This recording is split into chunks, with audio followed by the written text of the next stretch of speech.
करुणा सिंधु दीनबंधो जगत्पते गोपीश गोपिकान्त राधाकान्त नमोस्तुते। तप्त कांचन गौरंगी राधे वृंदावनेश्वरी वृषभानुसुते देवी त्वां नमामि हरिप्रिये। वृंदायै तुलसी देव्यै प्रियायै केशवस्य च कृष्ण भक्ति प्रदे देवी सत्यवत्यै नमो नमः। नमो धर्माय महते नमो कृष्णाय वेधसे ब्राह्मणेभ्य नमस्कृत्यं धर्मान् वक्ष्ये सनातनं। मूकं करोति वाचालं पङ्गुं लङ्घयते गिरिं यत्कृपातमहं वन्दे परमानन्दमाधवम्। नारायणं नमस्कृत्यं नरं चैव नरोत्तमं देवीं सरस्वतीं व्यासं ततो जयमुदीरये।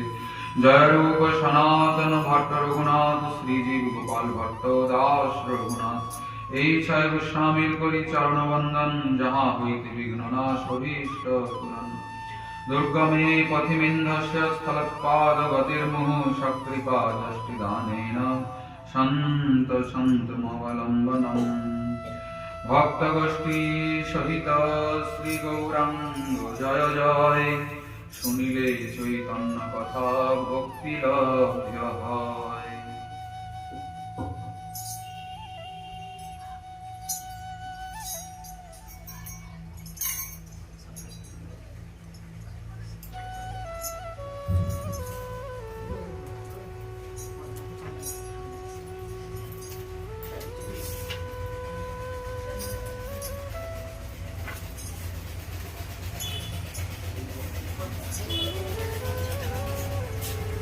কলি পাবনাবতার সর্বাবতার সার শিরোমণি স্বয়ং ভগবান পরতত্ত্ব সীমা শ্রী শ্রী রাধা মাধব মিলিত বিগ্রহ প্রেম পুরুষোত্তম সংকীর্তন পিতা সর্বাদ্ভুত চমৎকার লীলা কল্লোল বারিধি সম্প্রদায় সহস্রাধি দৈবত নদিয়ানন্দ আনন্দ কন্দ শচীদুলাল গৌরহরির প্রিয়তম পার্ষদ বর নিত্যানন্দ করুণা ঘনমূর্তি ব্যাসাবতার পরম পূজ্য পাদ শ্রী শ্রী বৃন্দাবন দাস ঠাকুর মহাশয় তদীয় শ্রী শ্রী চৈতন্য ভাগবত মহাগ্রন্থ রত্নে আদিখণ্ডের ষোড়শ অধ্যায়ে নামাচার্য শ্রীল হরিদাস ঠাকুরের জীবনী আলোচনা করছেন। ভক্ত চরিত্র তো অতি বিশাল এবং ভাব গম্ভীর। ভগবানকে তবু বোঝার চেষ্টা করে মানব, কিন্তু ভক্তের চরিত্র বোঝা বড় কঠিন। মহাজন বলেন, বৈষ্ণব চিনিতে নারে দেবতার শপথি। ভক্তির ক্রিয়া মুদ্রা, ভক্তির আলাপ আলোচনা, ভক্তির কথোপকথন, আচার আচরণ সাধারণের ক্ষেত্রে অতীব দুর্বল। সাধারণ বুঝতে পারবেন না।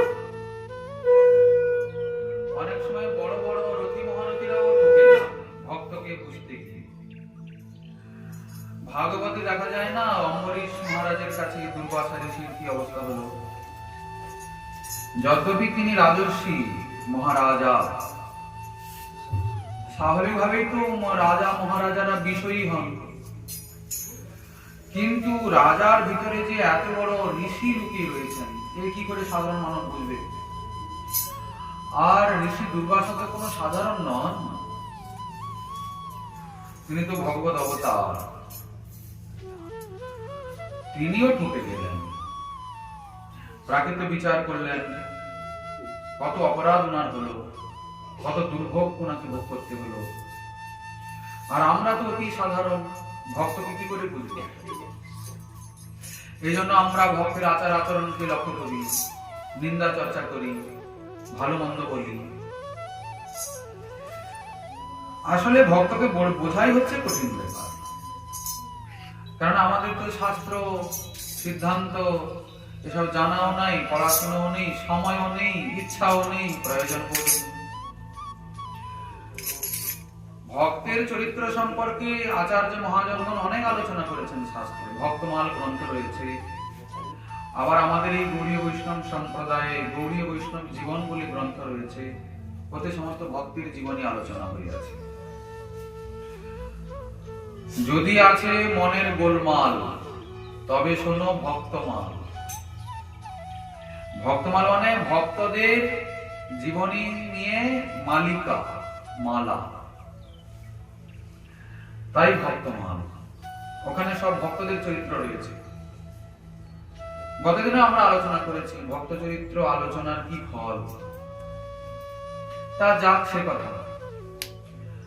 এখন ব্যাসাবতার হরিদাস ঠাকুরের মহিমা বর্ণনা করছেন।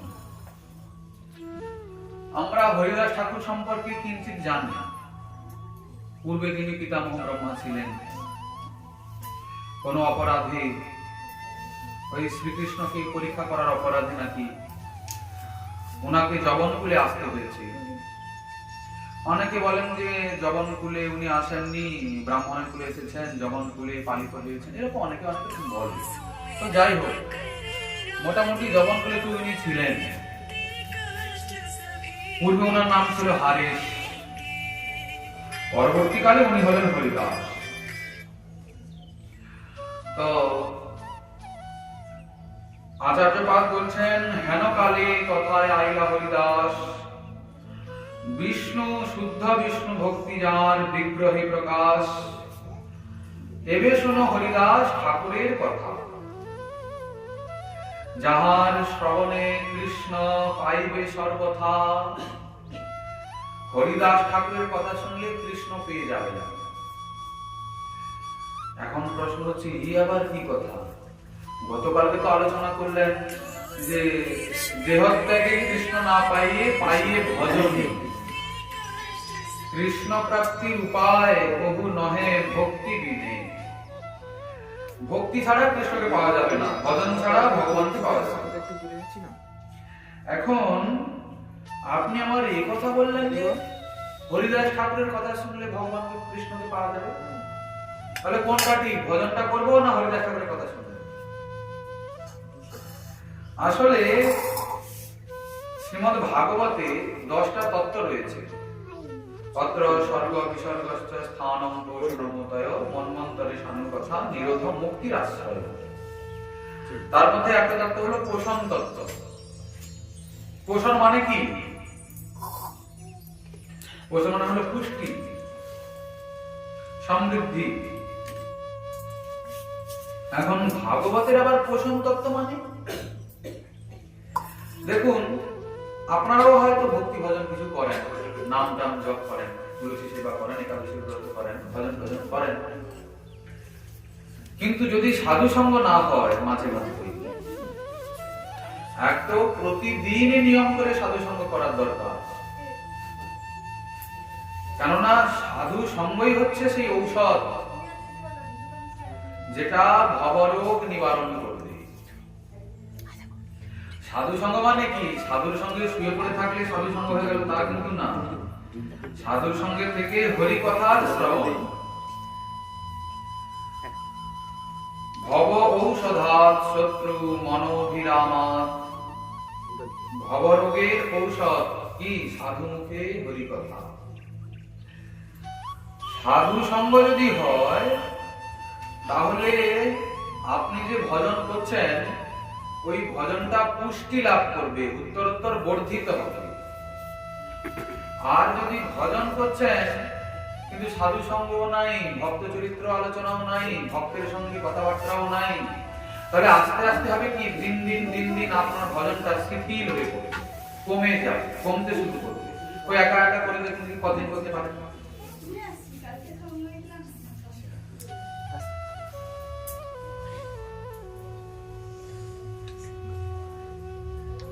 একা একা ভজন করতে করতে ভজন শক্তির হ্রাস হয়ে যাবে। কেননা ভজন তো কোনো প্রাকৃত জিনিস নয়, ভজন তো পারমার্থিক চিন্ময় বস্তু। আর আমাদের সর্বাঙ্গ, চিত্ত, মন, বুদ্ধি সবই প্রাকৃত। অপ্রাকৃত বস্তু নহে প্রাকৃত গোচর।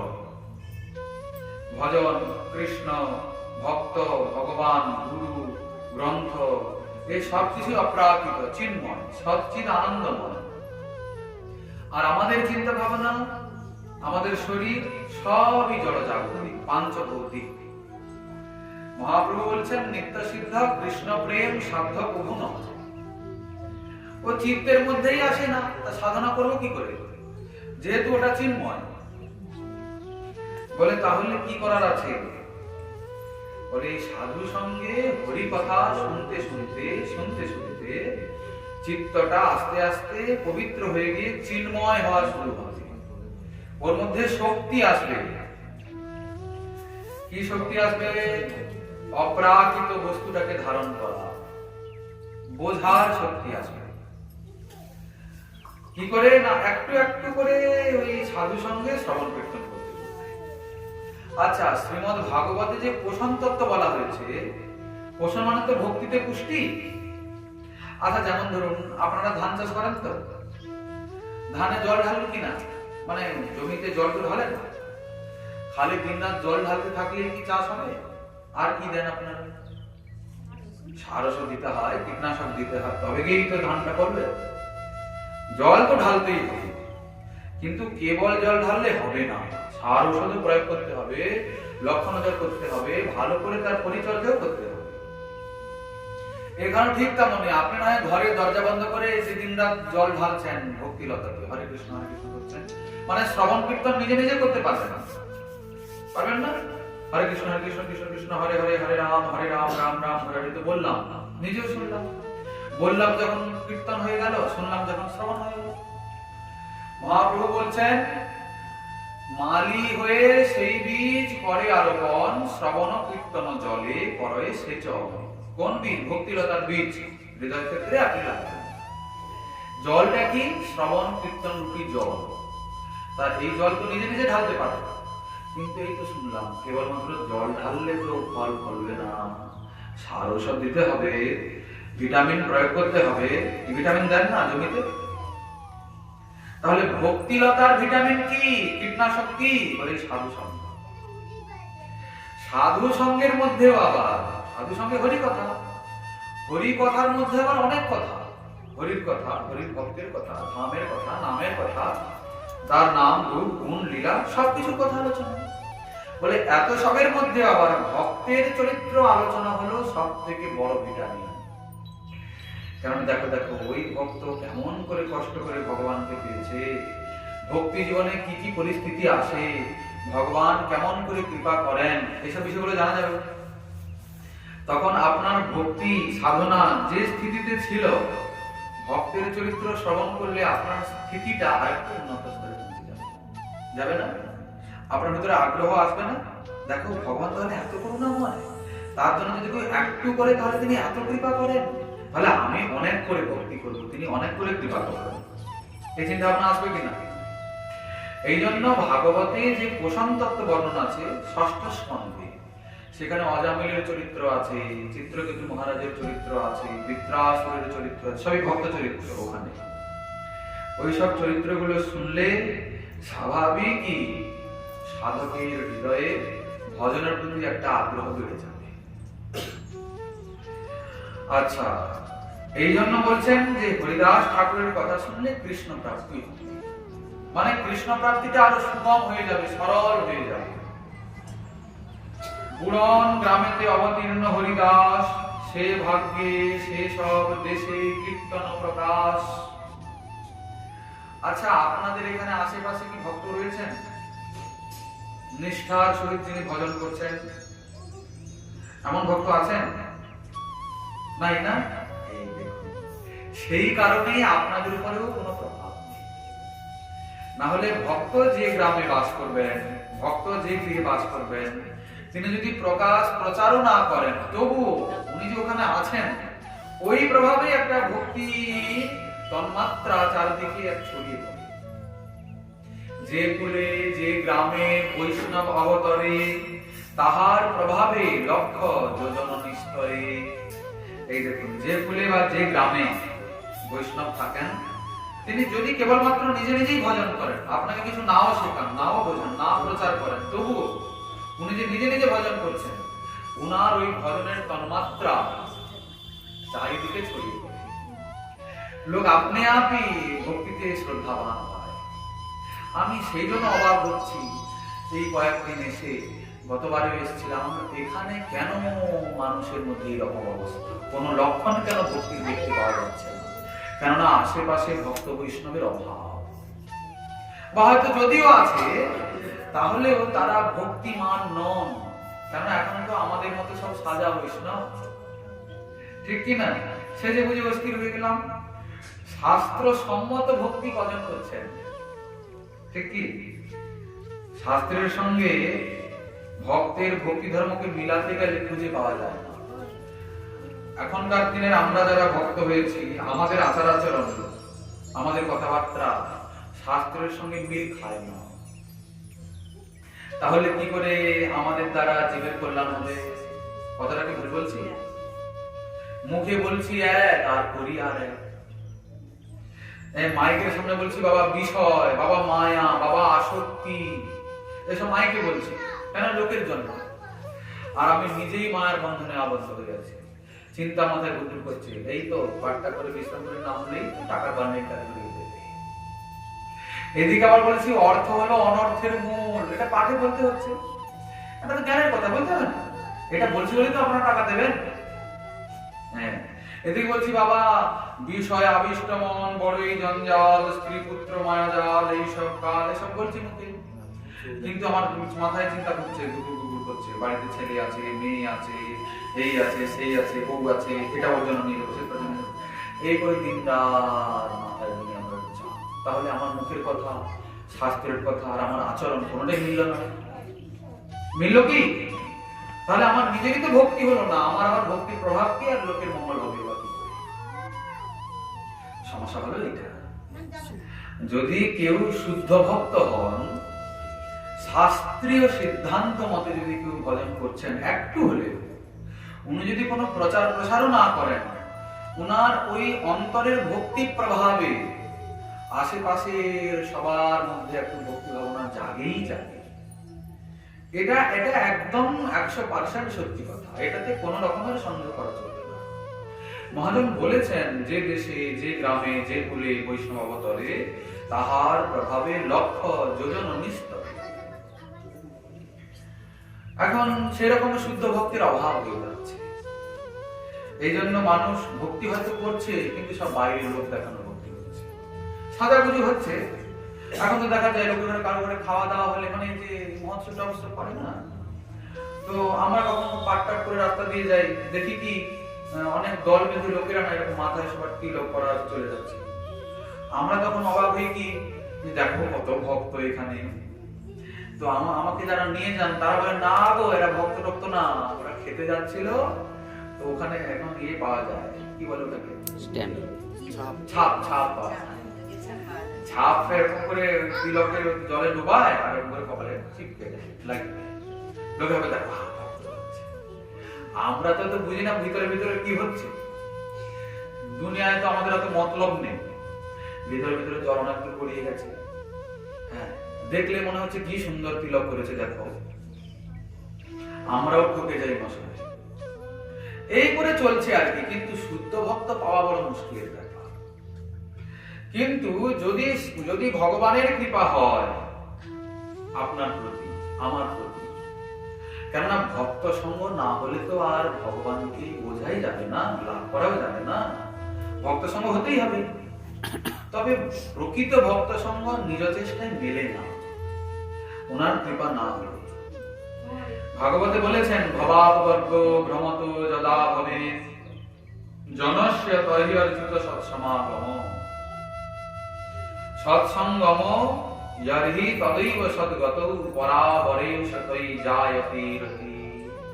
বলছেন, যে ভাগ্যবান ব্যক্তি এই ভবসাগর ছেড়ে নিত্যধামে যাওয়ার সময় হয়েছে, কথা বুঝতে পারলেন?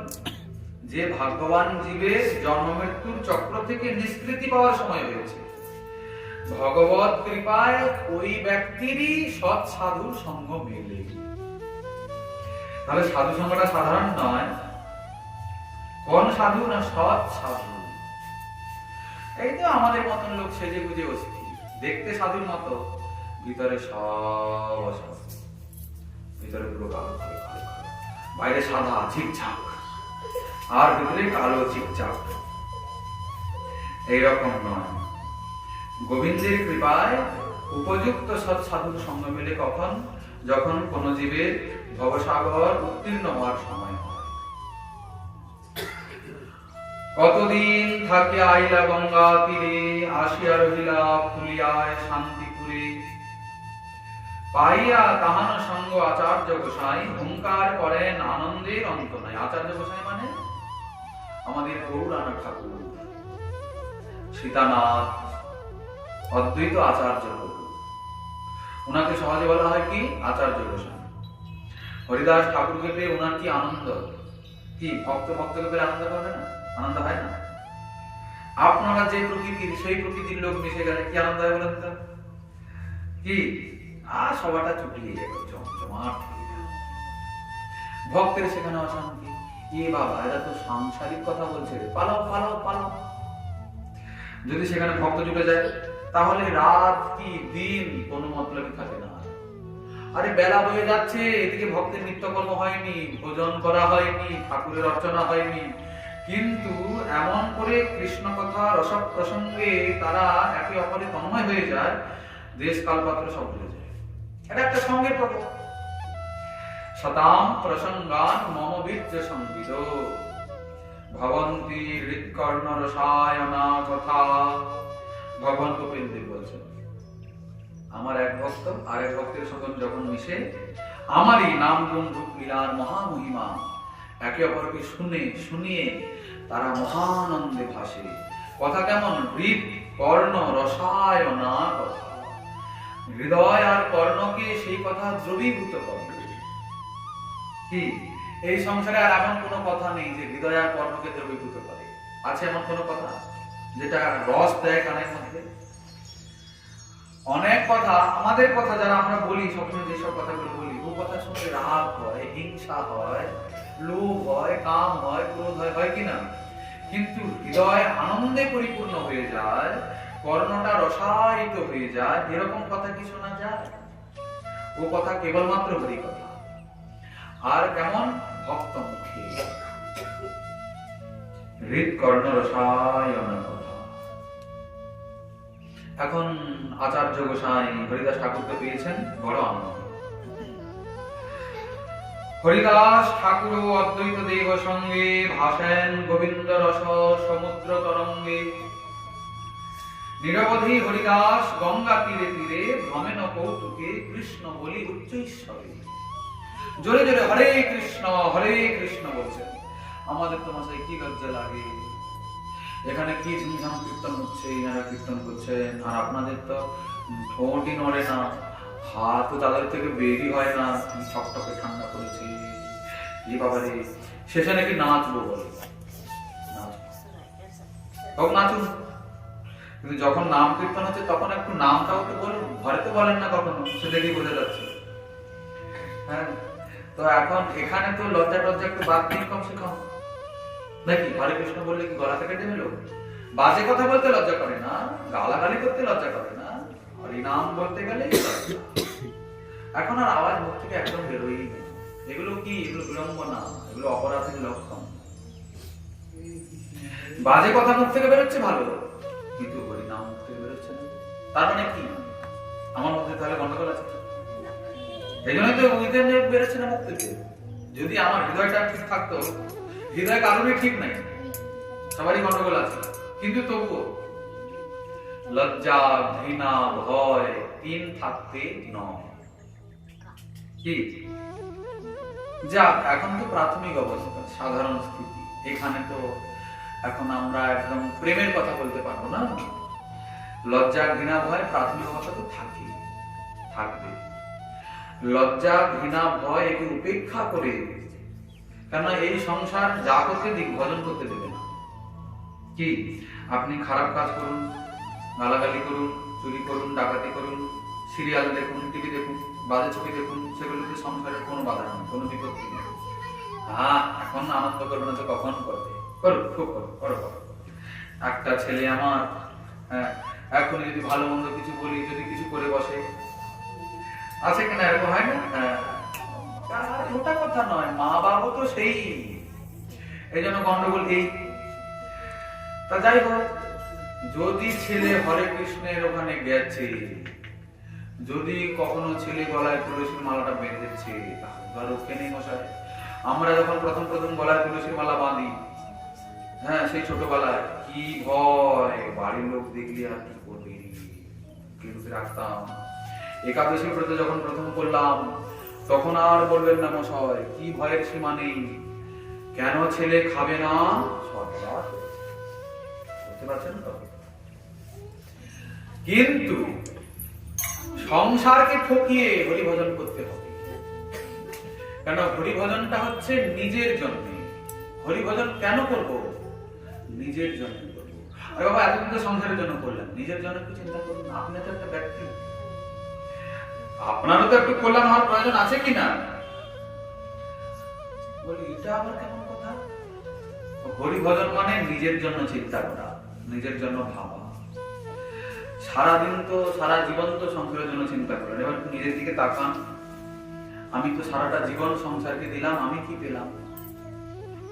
এখনো তো দেখি অনেক লোকে, ওদের 4-5টা ছেলে, সবাই উপযুক্ত, হ্যাঁ, সবাই ভালো ইনকাম করে, কিন্তু বাপ মার কারো কাছে স্থান নেই।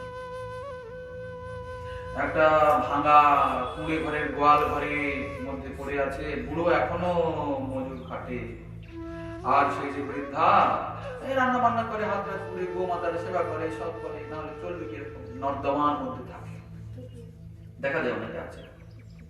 তবুও কোনো চেতনা নেই, কোনো চেতন শক্তি নেই। বাবা, সারাটা জীবন খেটে গেলাম, শেষ পর্যন্ত এই পরিস্থিতিতে এলাম। আবার অনেকে করে কি জানেন তো? টাকা জমাবে, টাকা জমাবে, টাকা করে না? আপনার ইষ্ট হলো কৃষ্ণ, আমার ইষ্ট হলো টাকা। টাকা ইষ্ট, টাকা ইষ্ট।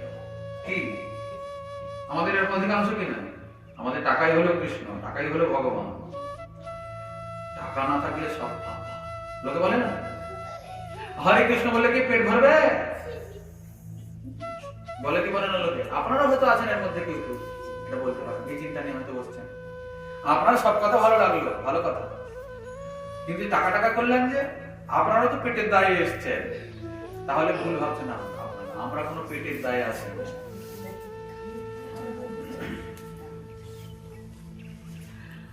যারা গোবিন্দের দাস, তাদের আবার পেটের দায় কেন থাকবে? লোকে বলে, অনেক অনেক বৈষ্ণব বলে, কি করব?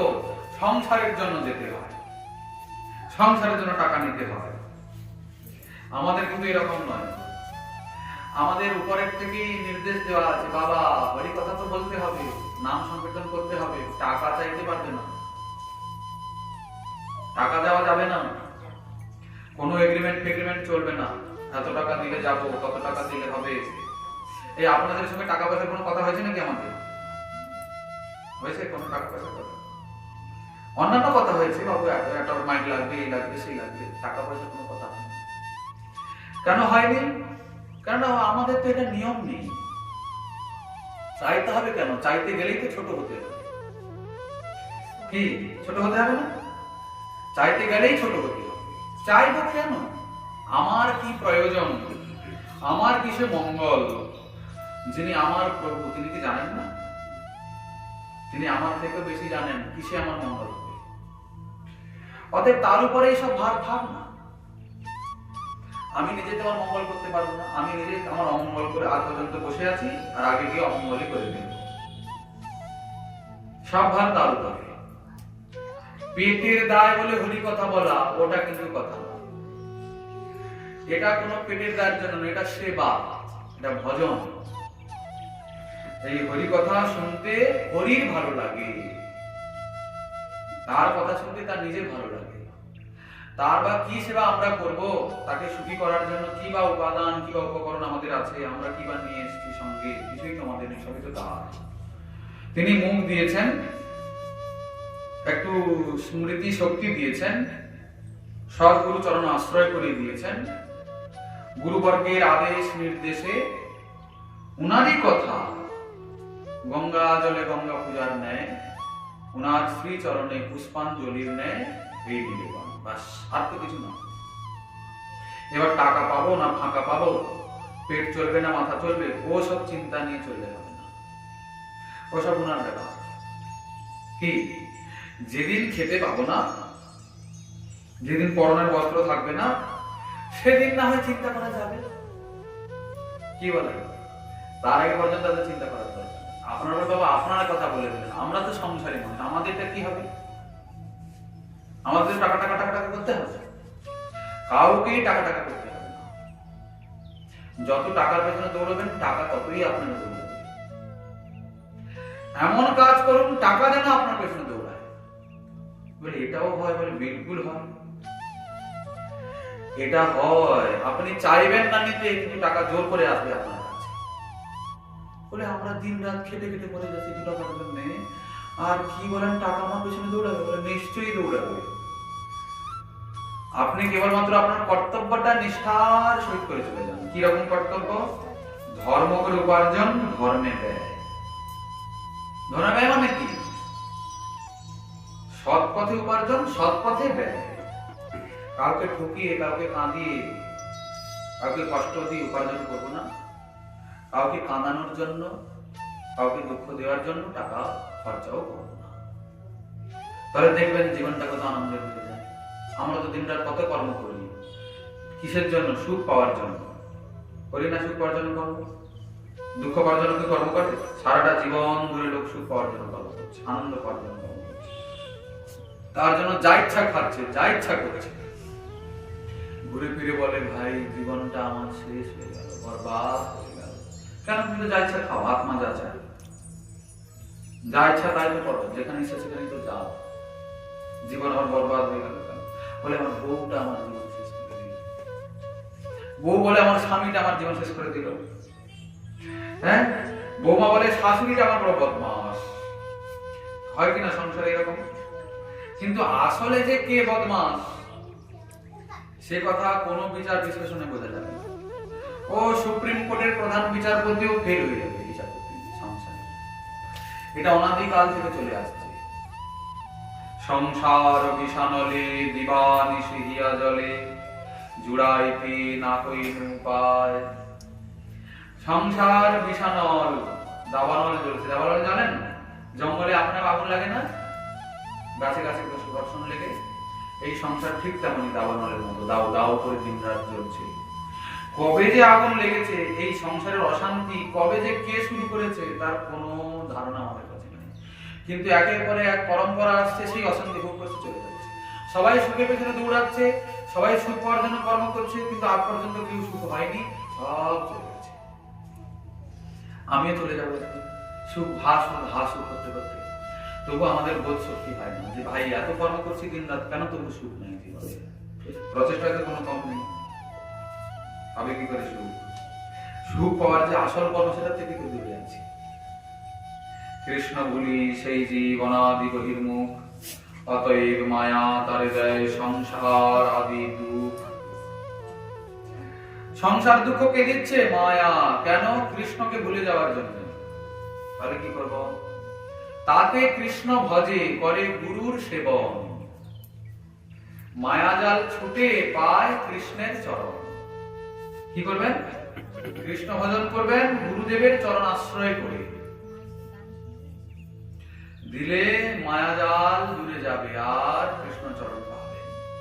কেন? গুরু না হলে তো গোবিন্দকে পাবেন না। তা যাক, বিষয় সুখেতে বিরক্তির অগ্রগণ্য, কৃষ্ণ নামে পরিপূর্ণ শ্রীবদন ধন্য। ক্ষণেক গোবিন্দ নামে নাহিক বিরক্তি, ভক্তিরসে অনুক্ষণ হয় নানা মুক্তি। কখনো করেন নৃত্য আপনা আপনি, কখনো করেন মত্ত সিংহ প্রায় ধ্বনি। দেখুন হরিনাম কেমন করে করছেন, কখনো গর্জন করছেন, কখনো হাসছেন, কখনো গাইছেন, কখনো নাচছেন। আমাদের মধ্যে কি এসব দেখা যায়? খুব ভালো কথা, হরিনাম তো খুব হচ্ছে। সমস্যা তো হয়ে গেছে অন্য জায়গায়। ওখানকার যে কাজী সাহেব ছিল সে বাবুরাম গিয়ে করেছে কি নবাবের কাছে নালিশ করেছে। কাজী গিয়া মুলুকের অধিপতি স্থানে কহিলেন তাহান সকল বিবরণী। জবন হইয়া করে হিন্দুর আচার। এই হরিদাস তো মুসলমান ছিল। এই দেখো মুসলমান হয়ে আর হিন্দুদের হরিনাম বলছে। কি বড় সমস্যার কথা নালিশ করেছে কাজীর কাছে।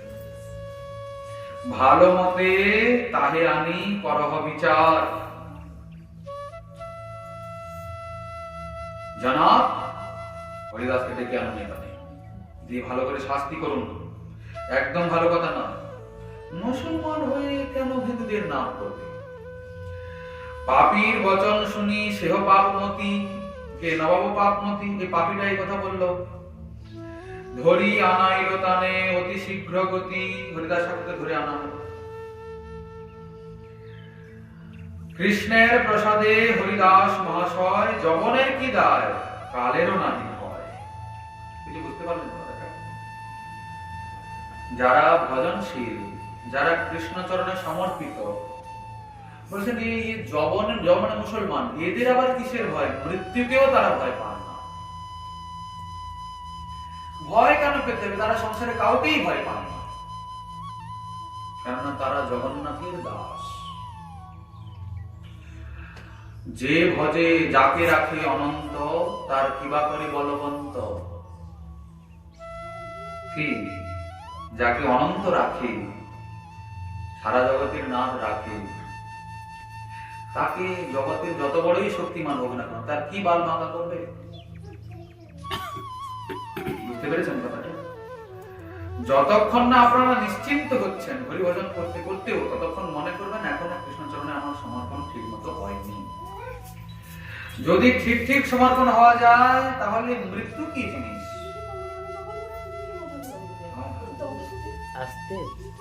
হরে কৃষ্ণ কৃষ্ণ কৃষ্ণ হরে হরে, হরে রাম রাম রাম হরে হরে।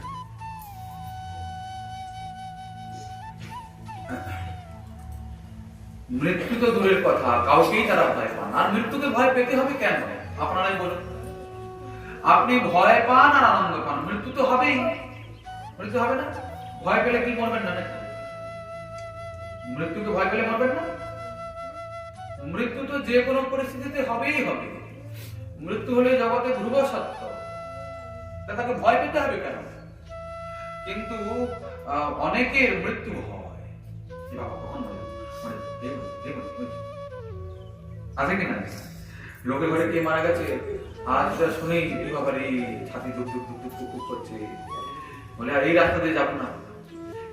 আরে লোক তো গীতা ভাগবত ভুলে যায়, হরিনামও ভুলে যায়, এরকম অনেক দৃষ্টান্ত আছে। আমাকে ফোন করে একটা বাচ্চা বলছে, জানেন আমার ঠাকুমা মারা গেছে, আমি কি করবো বলে। কেন? আমার কি হবে, আমার মরার সময় কি হবে, আমার ঠাকুমা মরে গেল, আমার কি? আরে তোমার কি মানে? আরে তুমি গীতা ভাগবত পড়ো না, গীতাতে তো লেখা আছে সব, তুমি চিন্তা করো, নাম করো, ভজন করো। বলে সে আপনি যাই বলুন তাই বলুন, আমার কি ভয় লাগছে, আপনি বলুন আমি কি করবো। আমরা আর কি বলবো, আমাদের তো একটাই কথা, নাম করো। বলে অমুক লোক বলেছেন নাম করলে কোনো লাভ নেই। তাহলে আমাদের হাতে আর কিছু নেই, এবার যার যার খেলা সামলাবো।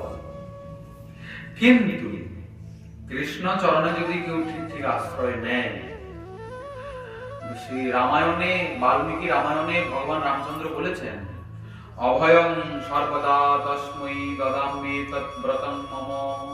আমার একটা ব্রত রয়েছে, আমার একটা নিষ্ঠা আছে, যদি কেউ আমার চরণে শরণ গ্রহণ করে আমি সর্বদা তাকে অভয় প্রদান করি, তার ভয় নেই, এটা সে আমার চরণে আশ্রিত।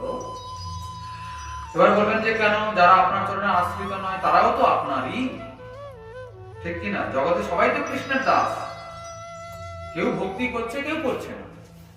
যারা করছে না তারা কি অন্য কারোর দাস নাকি, মা কালীর দাস নাকি? কৃষ্ণেরই দাস।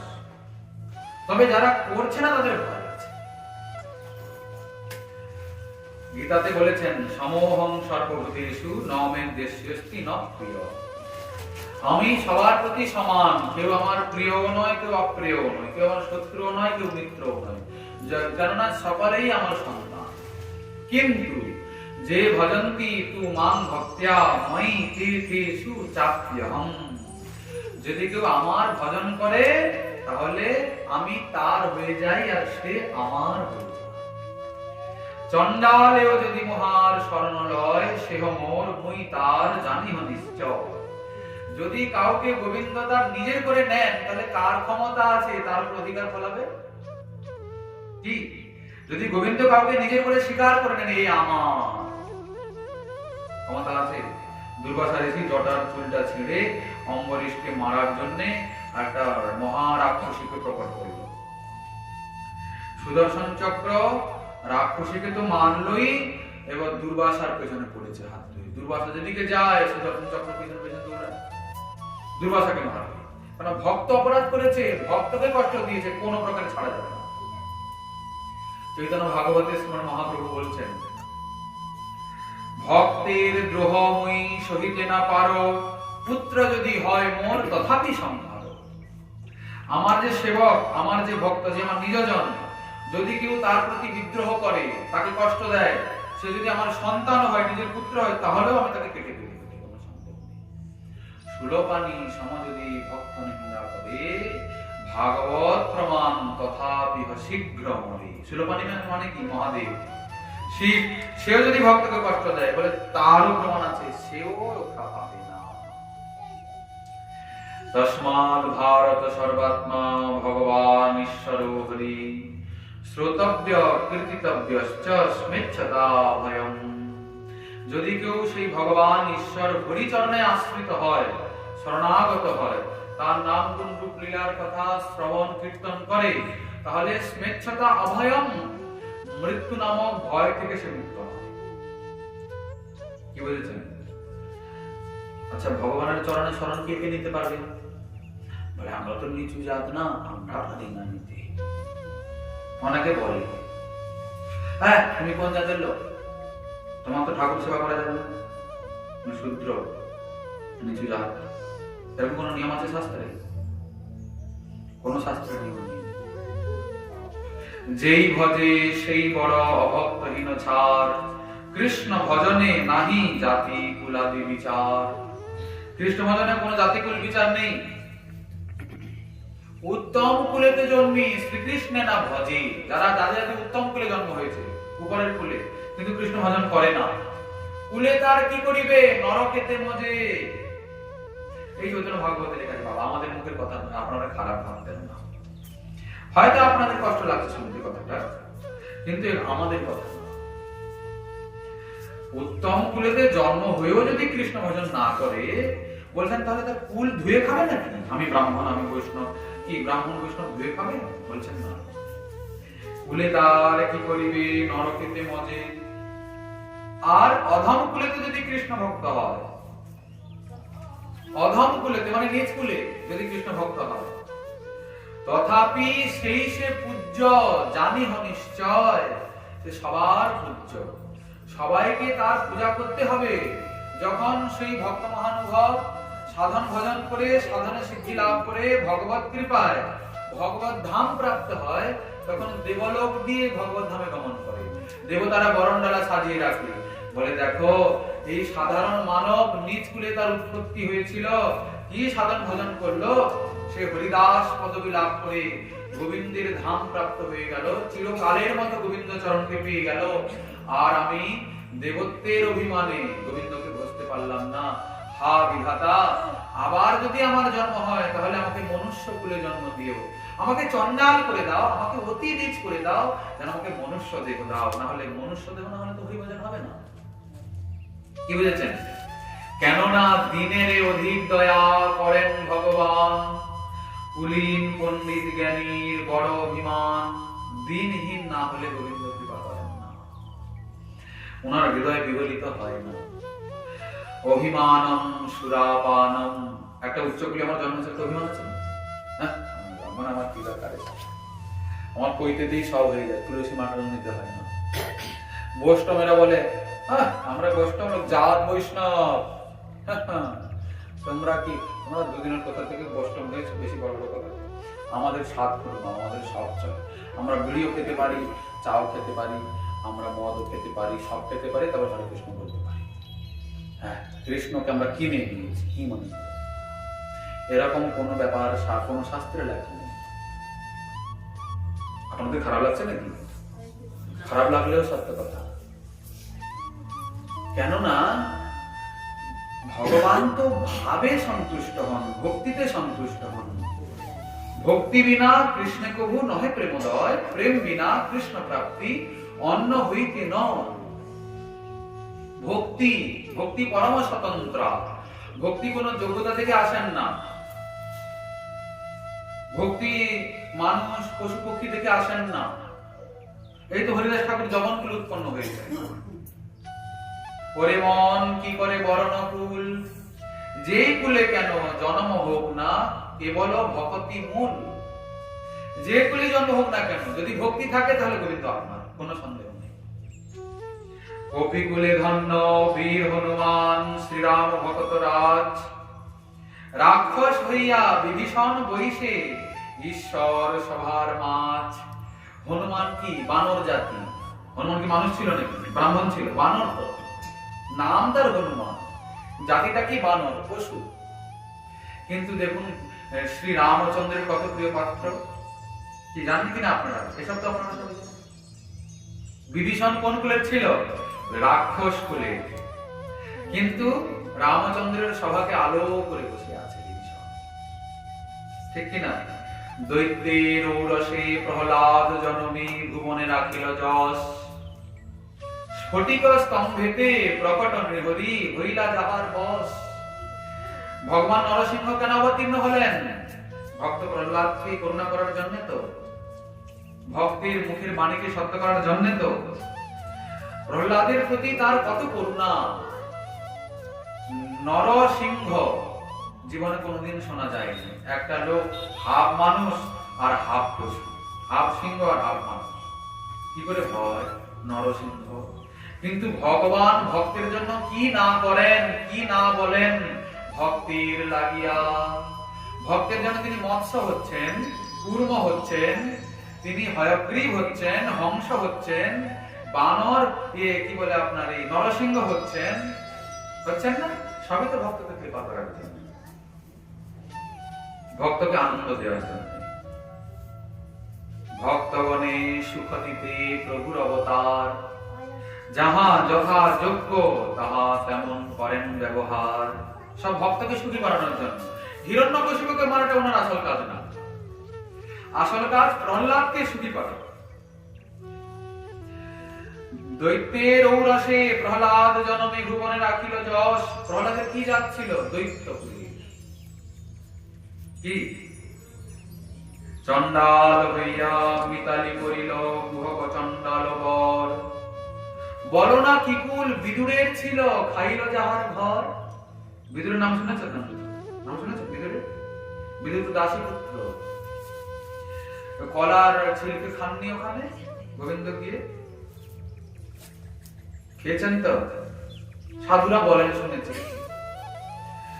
বিদুর পত্নী এতটাই ভাব বিহ্বল হয়ে পড়েছেন গোবিন্দকে দেখে, কলাগুলোকে এভাবে ছাড়াচ্ছেন, খোসাগুলো গোবিন্দকে ধরিয়ে দিচ্ছেন, কলাটাকে ফেলে দিচ্ছেন। আর গোবিন্দ তো ভক্তের ভাব ভালোবাসেন, বস্তু তো দেখেন না, উপকরণ তো দেখেন না। গোবিন্দ কলার ওই ছিলকাগুলো চিবোচ্ছেন, কলার খোসা চিবাচ্ছেন। এদিকে মুখ দিয়ে বেরিয়ে যাচ্ছে এদিক দিয়ে। কখনো কলার খোসা খাওয়া যায়? কিন্তু ভক্তের ভাবে বশীভূত হয়ে ভগবান কি না করেন। বলো না কি কুল বিদুরের ছিল, খাইল যাহার ঘর। দেখো না কেমন সাধন করিল গোকুলে গোপের নারী। ব্রজবাসী তারা কোন জাতি? সব গোয়ালা। গোয়ালা তারা, যদি বলেন ব্রাহ্মণ বৈষ্ণব, অন্যদের অধিকার নাই। গোবিন্দ তো তাদের, ব্রজবাসীর গোবিন্দ। গোপজাতি কৃষ্ণ, গোপী প্রেয়সী তাহার, দেবী বা অন্য স্ত্রী কৃষ্ণ না করেন অঙ্গীকার। সাক্ষাৎ বৈকুণ্ঠেশ্বরী ভগবতী লক্ষ্মী, নারায়ণের ভক্ত বিলাসিনী। তিনি এসেছিলেন রাসলীলায় গোবিন্দের সঙ্গ পেতে, রাসলীলায় অংশগ্রহণ করতে। তিনি এখনো রাসলীলায় অংশগ্রহণ করতে পারেন। কেন? এই দেবীত্বের অভিমান নিয়েছেন, আমি ভগবতী, আমি ঈশ্বরী, আমি বৈকুণ্ঠেশ্বরী, আমি যেমন ইচ্ছা তেমন করবো। ওখানে গোপিকারা বলেন, আপনি যে ঈশ্বরী হন না কেন বাপু, আপনি যেই হন না কেন, রাধারানীর আনুগত্যে না এলে গোবিন্দকে পাবেন না। রাধারানীর দাসী হতে হবে, তবে গিয়ে হবে। হ্যাঁ, ব্রজের গোয়ালিনী, আমি তার দাসী হব, হ্যাঁ, এরকম হবে না। চলো না, বলে ঠিক আছে বাবু, তাহলে আপনার দেখুন বাবু, আমরা বলতে পারবো না। বলো আমি তপস্যা করে গোবিন্দকে পাবো, খুব খুব তপস্যা। আজও বেল বনে বসে ভগবতী লক্ষ্মী তপস্যা করছেন, এখনো গোবিন্দকে পান। বুঝেছেন কেমন গোবিন্দ ভক্তির বশ? গোপজাতি কৃষ্ণ, গোপী প্রেয়সী তাহার, দেবী বা অন্য স্ত্রী কৃষ্ণ না করেন অঙ্গীকার। আর রাধারানী কিরকম? সর্বলক্ষ্মীময়ী, সর্বকান্তি সন্মোহিনী পরা। সর্বলক্ষ্মীময়ী, লক্ষ্মী তো আর একটা না, অনেক লক্ষ্মী আছে। অনেক মন্ত্রনাদ মঞ্জুনু পুরার বস্ফলত, সমাজ রাজহংস বংশ নিকোণাতি গৌরবে। প্রাণেশ্বরী রাধারানীর চরণের যে নুপুরের রুনুঝুনু রুনুঝুনু, ওর থেকে বেদের মন্ত্র নিষ্পন্ন হয়। বেদের মন্ত্র কোথা থেকে? বলে রাধারানীর চরণের নুপুরের ধ্বনি থেকে। অনন্ত কোটি বিষ্ণু লোক নম্র পদ্মজার্চিতে, হিমাদ্রিজা কুলোমজা বিরিঞ্চিজা বরপ্রদে, অপার সিদ্ধি বৃদ্ধি দিগ্ধ সৎপদাঙ্গুলি নখে, কদা করিষ্যসি নমাং কৃপা কটাক্ষ ভাজনম। এই দেখুন, অনন্ত কোটি বিষ্ণু লোক নম্র পদ্মজার্চিতে, হিমাদ্রিজা। হিমাদ্রিজা মানে হিমালয়ের কন্যা, কে বলুন তো? উমা, পার্বতী। কুলোমজা, কুলোম ঋষির কন্যা, কে তিনি? শচী, ইন্দ্রপত্নী। বিরিঞ্চিজা, আচ্ছা, পার্বতীকে সবাই মহাদেবী বলে না, জগদম্বা বলে, জগৎ জননী বলে। ইনারাও যার চরণ প্রভাবে বা যার থেকে বর পেয়ে শক্তিমান হন। হিমাদ্রিজা, কুলোমজা, বিরিঞ্চিজা বরপ্রদে, ইনাদেরকে যিনি বর প্রদান করেন। অপার সিদ্ধি বৃদ্ধি দিগ্ধ পদাঙ্গুলি নখে, রাধারানীর চরণের নখে অপার ঋদ্ধি সিদ্ধি বিরাজ করে, ওখান থেকেই সব আসে। হে রাধারানী, হে প্রাণেশ্বরী, আমার প্রতি আপনি কবে কৃপা কটাক্ষপাত করবেন?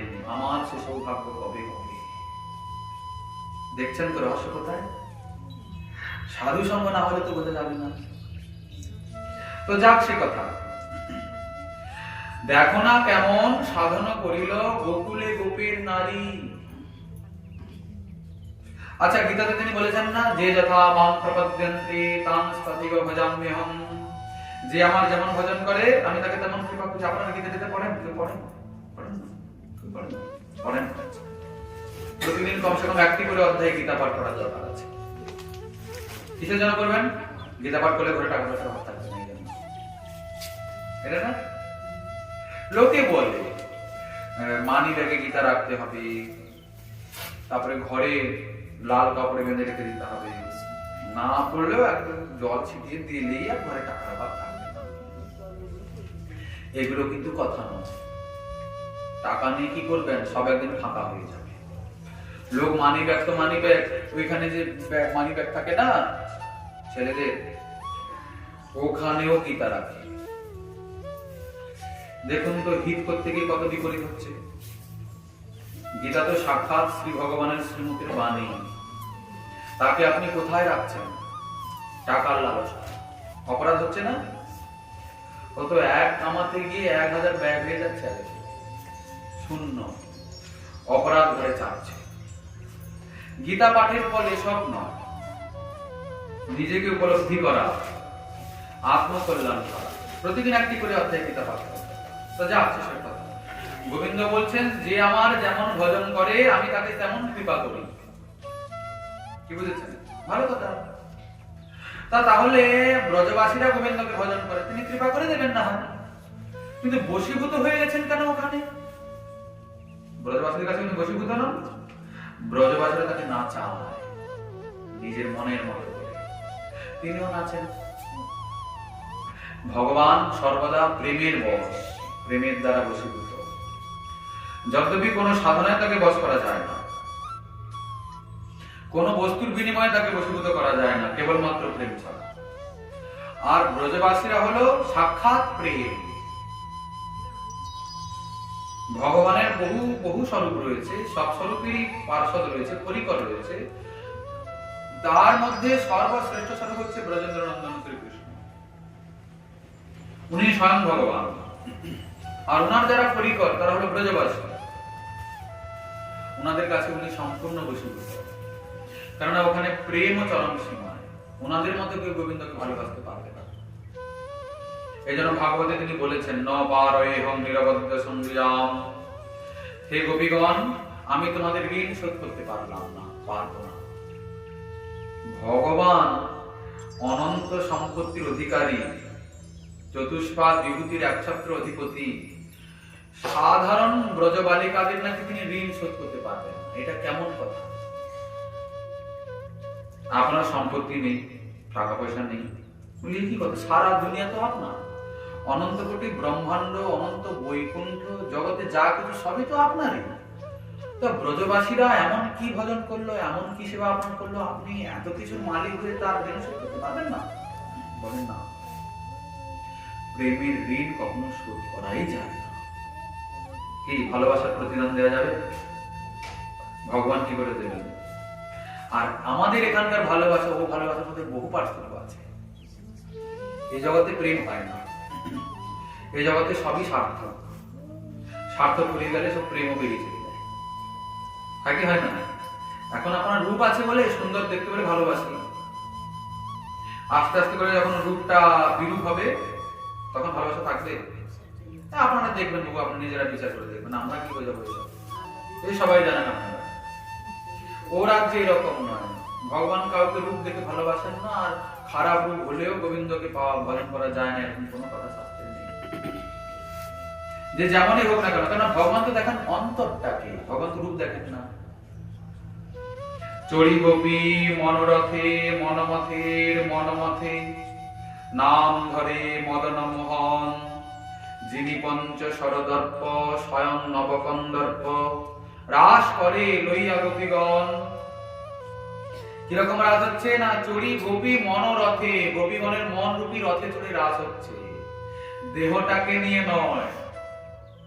কারণ সমস্ত গোপিকার হৃদয় সর্বস্ব গোবিন্দের চরণে সমর্পিত। ভগবান আপনার রূপ দেখেন না, আপনার টাকা সম্পত্তি এসব দেখেন না, আপনার অন্তরটাকে লক্ষ্য করেন। আপনার হৃদয়টাই ওনার অবস্থানের জন্য কতটা জায়গা আছে, ব্যাস ওটাতেই বেড়ে পাবেন। দেখো না কেমন সাধন করিল গোকুলে গোপীর নারী। তাহলে জাতি কুলাচারে কিবা করিল, সে হরি যে ভজে তারি। শ্রীকৃষ্ণ ভজনে সবে অধিকারী, কুলের গরব নাই। কহে প্রেমানন্দ, যে করে গরব নিতান্ত মূর্খ ভাই। যে গর্ব করে সে নিতান্ত মূর্খ। কিসের গর্ব করে? আমি অমুক লোক, আমি তমুক লোক। মূর্খ মানে কি? ও চিরকালের জন্য বঞ্চিত হয়ে যাচ্ছে। গোবিন্দ মহা কৃপা করে তাকে মনুষ্য দেহটা দিয়েছিলেন, যে কুলেই হোক না কেন দিয়েছিলেন। কিন্তু এই যে ভেদ বিচার, এই যে অপরাধ, এর জন্য আবার কোন কালে কোন জন্মে মনুষ্য দেহ পাবে কিনা সে বিষয়ে সন্দেহ আছে। এজন্য গোবিন্দ যে কুলে যেমন অবস্থাতে আমাকে দিয়েছেন সে অবস্থাতেই তার ভজন করে নিতে হবে। পরে কি পাবো এই অনুসন্ধান রাখার দরকার নেই। হরিদাস ঠাকুর যেমন ভাগবতে গজেন্দ্র মোক্ষণ লীলা আছে, গজেন্দ্র হাতি, সে কেমন করে গোবিন্দকে পেল। কৃষ্ণ তোমার হং যদি বলে একবার, মায়া বন্ধন হইতে কৃষ্ণ তারে করে পার। বলে এই কথা খালি মুখে বললে তো হবে না, অন্তরের এই ভাবনাটা থাকা চাই। ভগবান বলছেন এই কথাটা যদি কেউ মুখে বলে আর অন্তরেও মানে, তাহলে আমি তার হয়ে যাই, সে আমার হয়ে যায়। অতএব ভগবানের কৃপায় হরিদাস ঠাকুরের কিছুতেই ভয় নেই। জবন্ত দূরের কথা, মৃত্যুকে পর্যন্ত ভয় নেই। ধরে নেছে তো কি হয়েছে? হরিদাস ঠাকুর তো হরিদাস ঠাকুর, তিনি তো পরিকর পার্শ্বদ, উনি তো অবতারই। আমরা তো সাধারণ মানব, আমরাও যদি ঠিক ঠিক শরণাগত হই তার চরণে, আমরাও নিশ্চিন্ত হয়ে যেতে পারি। কোনো ভয় থাকে না, কোনো কিছুতেই ভয় থাকে না। কাল কি হবে, আজকে কি হচ্ছে, খেতে পাবো কি পাবো না, কিরকম মরবো, কোনো চিন্তা ভক্তের থাকে না। কারণ সে জানে আমি তো গোবিন্দে। মারিবি রাখিবি জয় ইচ্ছা তোহারা, নিত্য দাস প্রতি দুয়া অধিকারা। মানস দেহ গেহ যো কিছু মোর, ওর পিলু দুয়া পদে নন্দ কিশোর। কৃষ্ণ কৃষ্ণ বলিয়া চলিলা সেই ক্ষণে, মুলুকপতি রাগে দিয়া দিলা জরসনে। কৃষ্ণ কৃষ্ণ কৃষ্ণ কৃষ্ণ কৃষ্ণ কৃষ্ণ কৃষ্ণ কৃষ্ণ বলে চলে গেল। ধরে নিয়ে গেল না? ওখানে বিচার করার জন্য বিচারক বসে আছেন, দর্শন দিয়েছেন। হরিদাস ঠাকুরের শুনিয়া গমন, হরি সে বিষাদ হইলা জগৎ সজ্জন। যারা ভালো লোক ছিল তাদের মনে দুঃখ হলো, বলে হা দেখো হরিদাস ঠাকুরকে যখন ধরে নিয়ে গেল, হায় হায় কি শাস্তি করবে না, কি হবে, ভক্ত কষ্ট পাবে, দুঃখ তো হরই কথা। কিন্তু যারা অভক্ত ভালো হয়েছে, নখ বাজাচ্ছে, তারা ভালো হয়েছে, ঠিক হয়েছে। কি যারা ভালো লোক তারা যখন বিপদে পড়ে, যারা কুচক্রী লোক তারা আনন্দ করে কিনা? বড় বড় লোক যত আছে বন্দি ঘরে, তারা সব হৃষ্ট হইল শুনিয়া অন্তরে। এখন হয়েছে কি, অনেকেই বন্দি করে রেখেছিল, হরিদাস ঠাকুরের আগমন শুনে তারা বড় আনন্দিত হল। এবার আমরা নিশ্চয়ই মুক্ত হয়ে যাব বন্ধন থেকে। ভক্ত এসেছেন না, এবার যেরকম ভাবে হোক উনি কৃপা করে আমাদেরকে উদ্ধার করে দেবেন। এবার এবে হিংসা নাহি নাহি প্রজার পীড়ন, কৃষ্ণ বলি কাকুবাদে পরহ চিন্তন। উপদেশ দিচ্ছেন হরিদাস ঠাকুর, বিষয় থাকিতে কৃষ্ণ প্রেম কবু নয়, বিষয়ের দূরে কৃষ্ণ জানিহ নিশ্চয়। যারা যারা বন্দী ছিল তাদেরকে বলছেন, বাবা নাম করো, হরি নাম করো। আগে তোমরা যেমন ছিলে, এবার যদি মুক্ত হও, কেবলমাত্র নামের আশ্রয় নাও। যা কিছু তোমার ছিল, যা আছে সব গোবিন্দের চরণে সমর্পণ করে দাও। তোমার আমার বলে তো কিছু নেই, আছে আপনার আমার কিছু আছে। আপনি কি তৈরি করেছেন, কি নিয়ে এসেছেন? শরীরটা কার? কার শরীর? গোবিন্দের শরীর। খুব ভালো কথা। তা আপনার শরীর গোবিন্দের কাজ করছে কি? গোবিন্দের শরীর, খুব ভালো কথা, উত্তম, শুনতে খুব ভালো লাগলো। আপনার শরীরটা যদি গোবিন্দের হয়, গোবিন্দের কোন কাজ এই শরীর করছে কি? তাহলে কি হচ্ছে? দণ্ডের প্রাপ্ত হচ্ছেন তো আপনি। গোবিন্দকে ঠকাচ্ছেন কিনা? তিনি ঠকেন না, তাকে ঠকানো যায় না, কিন্তু তার বস্তু নিয়ে আপনি তার কাজ না করে অন্য কাজ করছেন, তার দণ্ডের পাত্র কিনা? হ্যাঁ, এই জন্য মহাজন বলছেন, বিষয় থাকিতে কৃষ্ণ প্রেম নাহি হয়, বিষয়ের দূরে কৃষ্ণ জানিহ নিশ্চয়। বিষয়ের দূরে কৃষ্ণ, সর্বস্ব ছাড়তে পারবেন? বলে ভাই এ কথা আগে জানলে তো এখানে আসতাম না। শেষে ঘুরে ফিরে এই কথা শুনতে হবে, বাবা পালাবো এখন। পালাবেন কোথায় মশাই? আজকে না হয় আপনি সোজা কথায় ছাড়বেন না, একদিন আঙুল বাঁকা করে ঘি তোলা হবে, একদিন জবরদস্তি আপনাকে টানতে টানতে নিয়ে যাওয়া হবে। যাবে না? ছাড়তে হবে না? ছাড়তে হবে না? হিন্দিতে একটা প্রবাদ আছে, ওটা আমার ঠিক মনে নেই। ওই যে মানুষ মারা যায়, ওর উপর একটা কাপড় ধুয়ে দেয় না, ওই বাইরের দিকে সাদা নতুন কাপড় ধরায়, ওকে বলে কফন, বলে কফন। মহাজন বলছেন, ভাই টাকা টাকা ফাঁকা ফাঁকা করো না। ওই যে কখনো কোনো পকেট থাকে না, যে টাকা পয়সা লুকিয়ে নিয়ে পালিয়ে যাবে, থাকে পকেট। শরীরটাও এখানে ছেড়ে দিয়ে যেতে হয়, যেতে হয় না? শরীরটার সঙ্গে যায় কি? শরীরটাও নিয়ে যেতে পারেন না, তাহলে আর কোন টাকা পয়সা, কোন বিষয় সম্পর্কে কথা বলছেন? আলেকজান্ডার বলে একজন ছিল, তার বাবার নাম ছিল পৃথু, এটা শুনেছি কথাটা। তো সে চিন্তা করেছে পুরো পৃথিবীকে জয় করে নেব। তারা বলছে, বাবা পৃথিবী জয় করে তুই করবি কি? যাকে জয় করে সব ছেড়ে একদিন যেতে হবে, এত সব চক্কর বাদ দে, যেমন আছিস থাক না, দেখ জীবনযাত্রা নির্বাহ হচ্ছে। বলে আমি কোনো কথা শুনবো, পুরো পৃথিবীকে জয় করে দেবো। ভালো কথা। বেরিয়ে পড়েছে সব তার পার্শ্বদের নিয়ে, সারা জগৎ জয় করে সমুদ্রের রাস্তা দিয়ে পাড়ি দিচ্ছে, 1/3 পৃথিবী প্রায় জয় করে নিয়েছে। কিন্তু হঠাৎ তার ডাক্তার বলল যে আপনার হয়েছে যক্ষা রোগ। ওটা হলে নাকি পুরো শরীর শুকিয়ে একদম, ওটার একটাই পরিণতি, তা হলো মৃত্যু। ওর কোনো উপাচার নেই। তার রোগটা আসলে কি আমাদের তেমন ধারণা নেই, কিন্তু এরকম শুনেছিলাম যে ওই রোগের একটাই উপাচার, মৃত্যু। যতদিন বাঁচলো ব্যাস। এখন তো বড় চিন্তা, মৃত্যুর খবর শুনলে কার না চিন্তা জাগে, ঠিক না? তো আস্তে আস্তে করে শরীরটা এতটাই কঠিন পরিস্থিতিতে পৌঁছে গেল, এখন মৃত্যুর জন্য দিন গুনছে। আচ্ছা, তখন তার সঙ্গে যারা ছিলেন তাদেরকে বললেন, শোনো, তোমাদের আমার কয়েকটা কথা বলার আছে। এই তো বোধহয় আমি 1-2 দিনের মধ্যেই মারা যাবো। বলি, এরকম কথা বলেন না, আমাদের কি দুঃখ হচ্ছে। বলে, দুঃখ হোক সুখ হোক বাবা, যেতে তো হবে। আমার কয়েকটা কাজ তোমরা করবে। বলে, কি কাজ? আমি যখন মারা যাব আমার শরীরটা তো তোমরা নিয়ে যাবে কবর দেওয়ার জন্য, ডাক্তারেরা যেন আমার সেই সেই কি বলে ওটাকে, না না না কাঁধে নিয়ে যায় না, খাটিয়া বলে, মানে যেটাতে মানুষকে শুয়ে, মরা মানুষকে শুয়ে নিয়ে যায়, ডাক্তারেরা যেন আমাকে কাঁধে করে নিয়ে যায়। আর আমার সব যাত্রা যখন যাবে, ওর সামনে তোমরা টাকা পয়সাকে ফেলে ফেলে যেও, টাকা পয়সাগুলোকে ছুঁড়ে ছুঁড়ে। আর একটা কথা কি, আমাকে যখন মাটির ভেতরে তোমরা সমাধিস্থ করবে, 2 হাত আমার বাইরে যেন থাকে, বাকি পুরোটাকে মাটিতে ঢাকি। বলি, এই বিচিত্র কথা আপনি বলছেন, এসব কেন?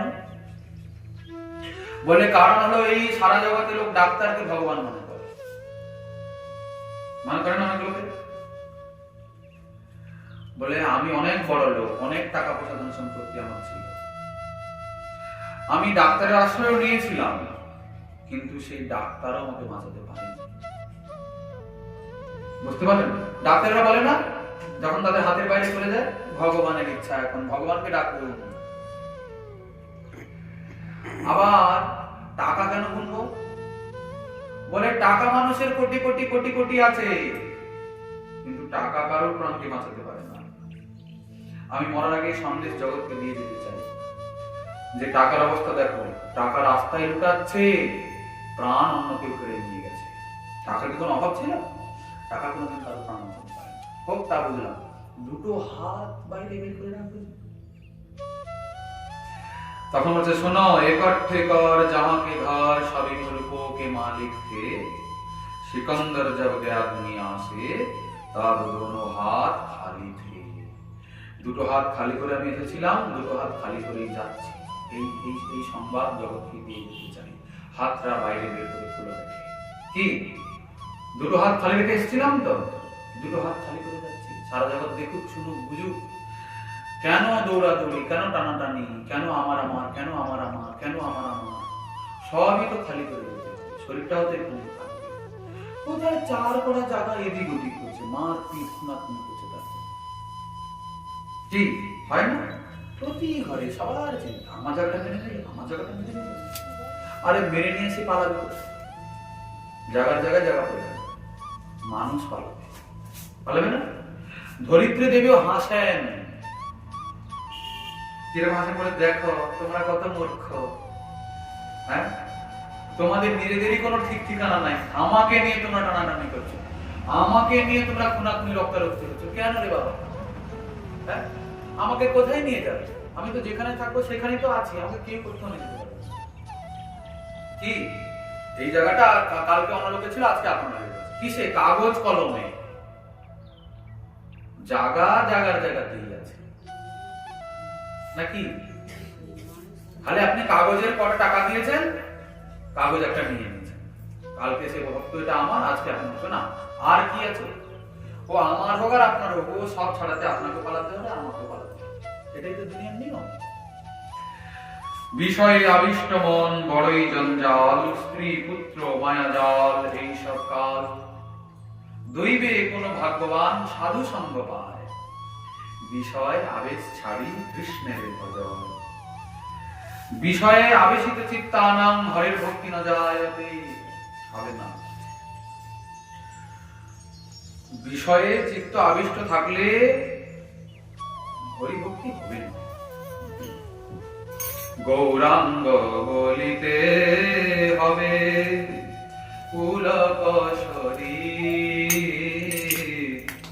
হরি বল বলিতে নয়নে বহে নীর, হরি বল বলিতে নয়নে বহে নীর। গৌরাঙ্গ বলিতে হবে পুলক শরীর, হরি বল বলিতে নয়নে বহে নীর। আমাদের হয় কি? আর কবে নিতাই চান করুণা করিবে, আর কবে নিতাই চান করুণা করিবে,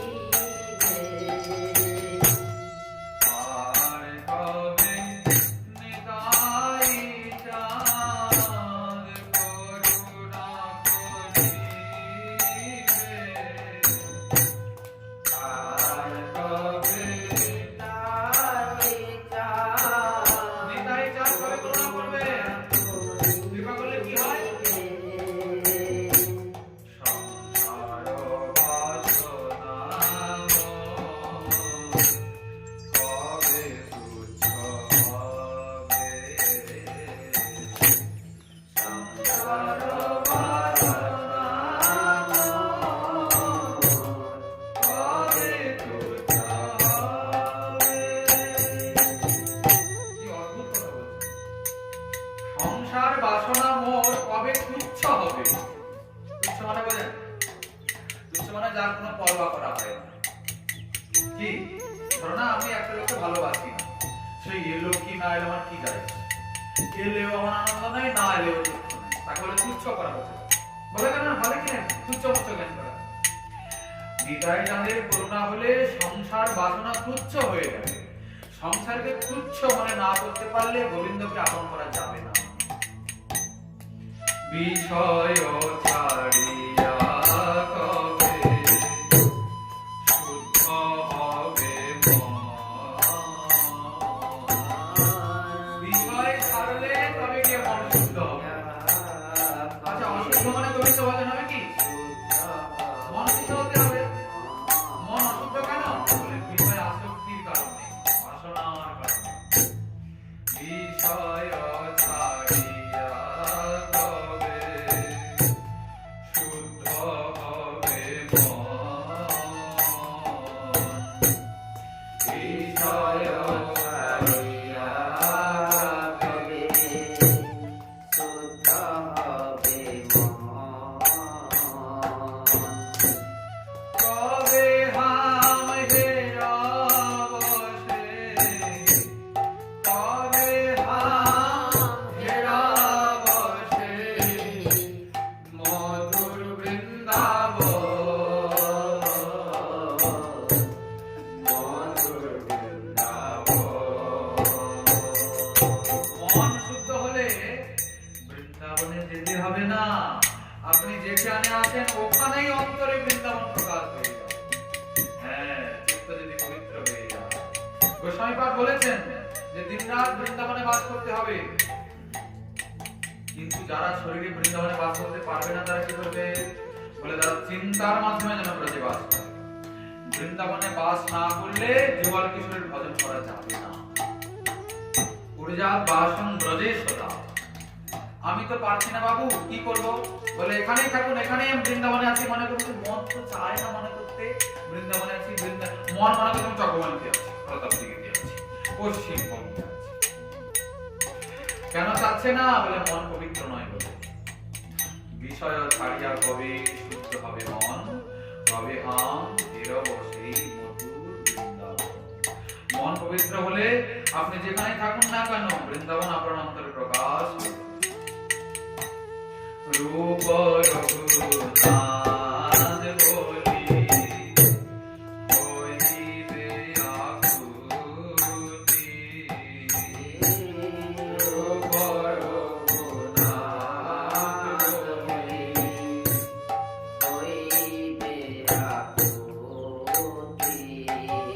আর কবে হাম বুঝব সে যুগল প্রীতি।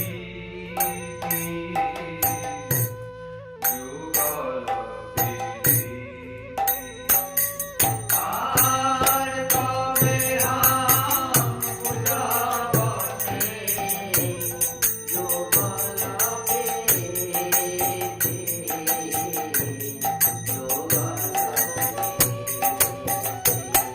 রূপনাথনের কৃপা হলে। রূপনাথকে চেনেন আপনারা? নাম শুনেছেন? নাম জানেন কখনো? হায় কি জ্বালা! জয় রূপ সনাতন ভট্ট রঘুনাথ, শ্রীজি গোপাল ভট্টদাস রঘুনাথ, এই ছয় গোস্বামীর করি চরণবন্দন, যাহা হইতে বিঘ্ননাশ অভীষ্ট পূরণ। এনারা শ্রীমন মহাপ্রভুর পার্ষদ, নবদ্বীপে বৃন্দাবনে এনারা রাধারানীর দাসী। বৃন্দাবনে যারা ছিলেন তারাই গৌরীলাতে এসেছেন কৃপা করে। মহাপ্রভু যারা পরিকর তারা সব ব্রজবাসী, সব এই গোবিন্দের রাধারানীর পার্ষদ পরিকর। এই রূপ সনাতন হলেন আমাদের সম্প্রদায়ের আচার্য। ইনারাই সবকিছু আমাদের। ইনাদের কৃপা না হলে গৌরকে বুঝতে পারবো না, রাধা মাধবকে বুঝতে পারবো না। রূপ রঘুনাথ বলি হইবে আকুতি। আকুতি মানে বুঝতে পারছেন তো? আকুলতা হবে। আর রূপ আর সনাতন কৃপা করুন, দিলে যুগল কিশোরের প্রীতি, প্রীতিকে বুঝতে পারবো, তবে হাম বুঝে বসে যুগল প্রীতি। রূপ রঘুনাথ পদে প্রভু মোর আর। রূপ রঘুনাথ পদে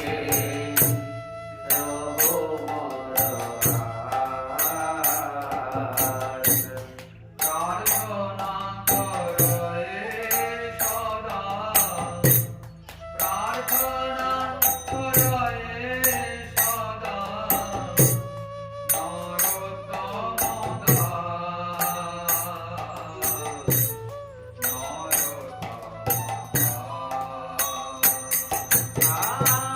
প্রার্থনা করে সদা নরোত্তম দাস,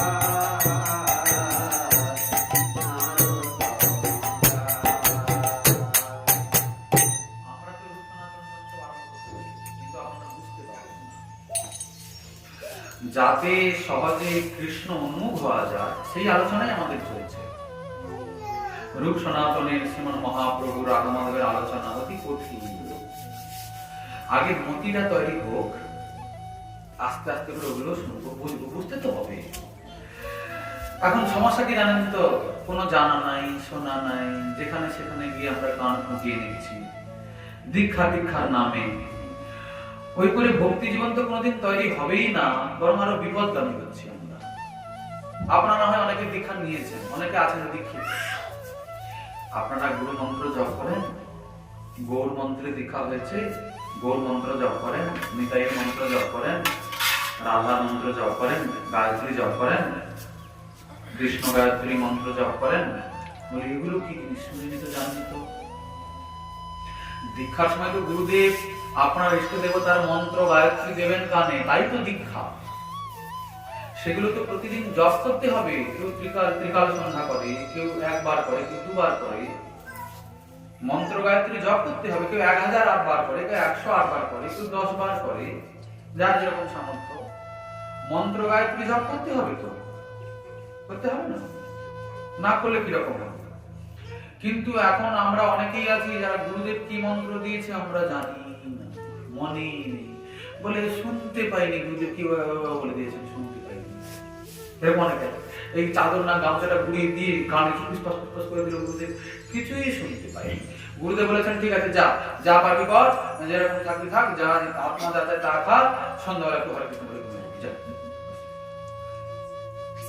এগুলো কোনো দীক্ষা নয়।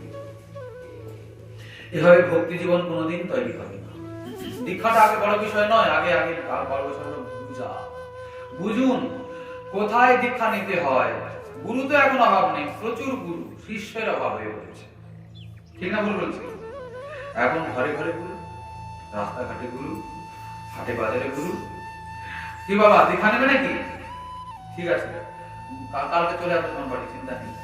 একটা গামছা দেবে আর 5 কুয়া না কত চাল, 5 কুয়া বলে, 5 কুয়া চাল দেবে আর একটা সুপুরি আর দক্ষিণা দেবে, বুঝলে?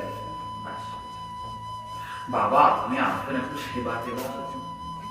হ্যাঁ সেবা হবে না মানে সব রান্না করবে, সব রান্না করবে, রান্না বান্না করবে আর মাছ রান্না করবে, পেঁয়াজ দেবে না,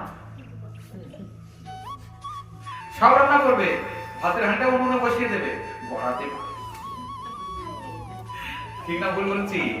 বলে আপনি ভাতের হাঁড়ির খবরও জানেন, যেসব জানেন? হ্যাঁ সব জানি, দেখেছি তো আমরা চোখের সামনে সব। গুরুদেব অনেক দিনের পরে বাড়িতে এসছে, বাবা আপনি অনেকদিন পরে এসেছেন, একটু আপনাকে সেবা করতে। বলে হ্যাঁ খুব করবো। বাবা কি রান্না হবে? অনেকদিন মাছের টকটা খাইনি। মাছের টক হয়েছে, কুমড়োর ঘন্ট, পটলের ভাজা, সব বাড়ির লোকেরা রান্না করলো আর ভাতের হাঁড়িটা উনুনে বসিয়ে দিল। বাস এবার তুমি যাও মা, আমি এবার ভাতটা ফুটে গেছে, হয়ে গেল। দিনে আর কোনো পাপ লাগলো না। এরকম হয় কি হয় না? হয়তো হয়তো। আচ্ছা এই কোন শাস্ত্রের নিয়ম এগুলো? কোথায় লেখা আছে এইসব?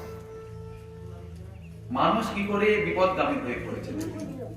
এগুলো কুসংস্কার। এইসব কুসংস্কার গুলো সনাতন ধর্মের মেরুদণ্ডকে ধ্বংস করে দিচ্ছে। এসবের থেকে দূরে থাকতে হবে, সদাচারী হতে হবে। গুরুদেব যদি সদাচারী না হন, ভজনশীল না হন, শাস্ত্র না জানেন, তাহলে কোনোদিন ওখানে যাবেন না, জীবন অধোগতির দিকে যাবে। ভাগবতে বলেছেন গুরু কেমন হবে? শব্দে ব্রাহ্মে চ নিষ্ণাত। গুরুদেব কেমন হবে? শব্দ ব্রহ্ম, শাস্ত্রে সুনিপুণ। কি বাবা এটা কোথায় আছে, কি ব্যাপার? গুরুদেব হ্যাঁ যাই হোক একটা মন্ত্র তো সবার মুখস্থ আছে, যেখানে সেখানে বইতে লেখা থাকে, দোকানে কিনতে পাওয়া যায়, এনে মুখস্থ করে নিল আর গল্প করে বলে দিল। কি যে বলছে ভগবান জানে। কথা বুঝতে পেরেছেন? এসবের থেকে দূরে থাকতে হবে, এসবের দ্বারা কোনোদিন হবে না, ভজন হবে না। মন্ত্র গায়ত্রী জপ করতে হবে, প্রসাদ ভোজি হতে হবে। ওই মাছ খাই পেঁয়াজ খাই না, ও সব বদমাশ, ও সব সহজিয়াদের কাজ।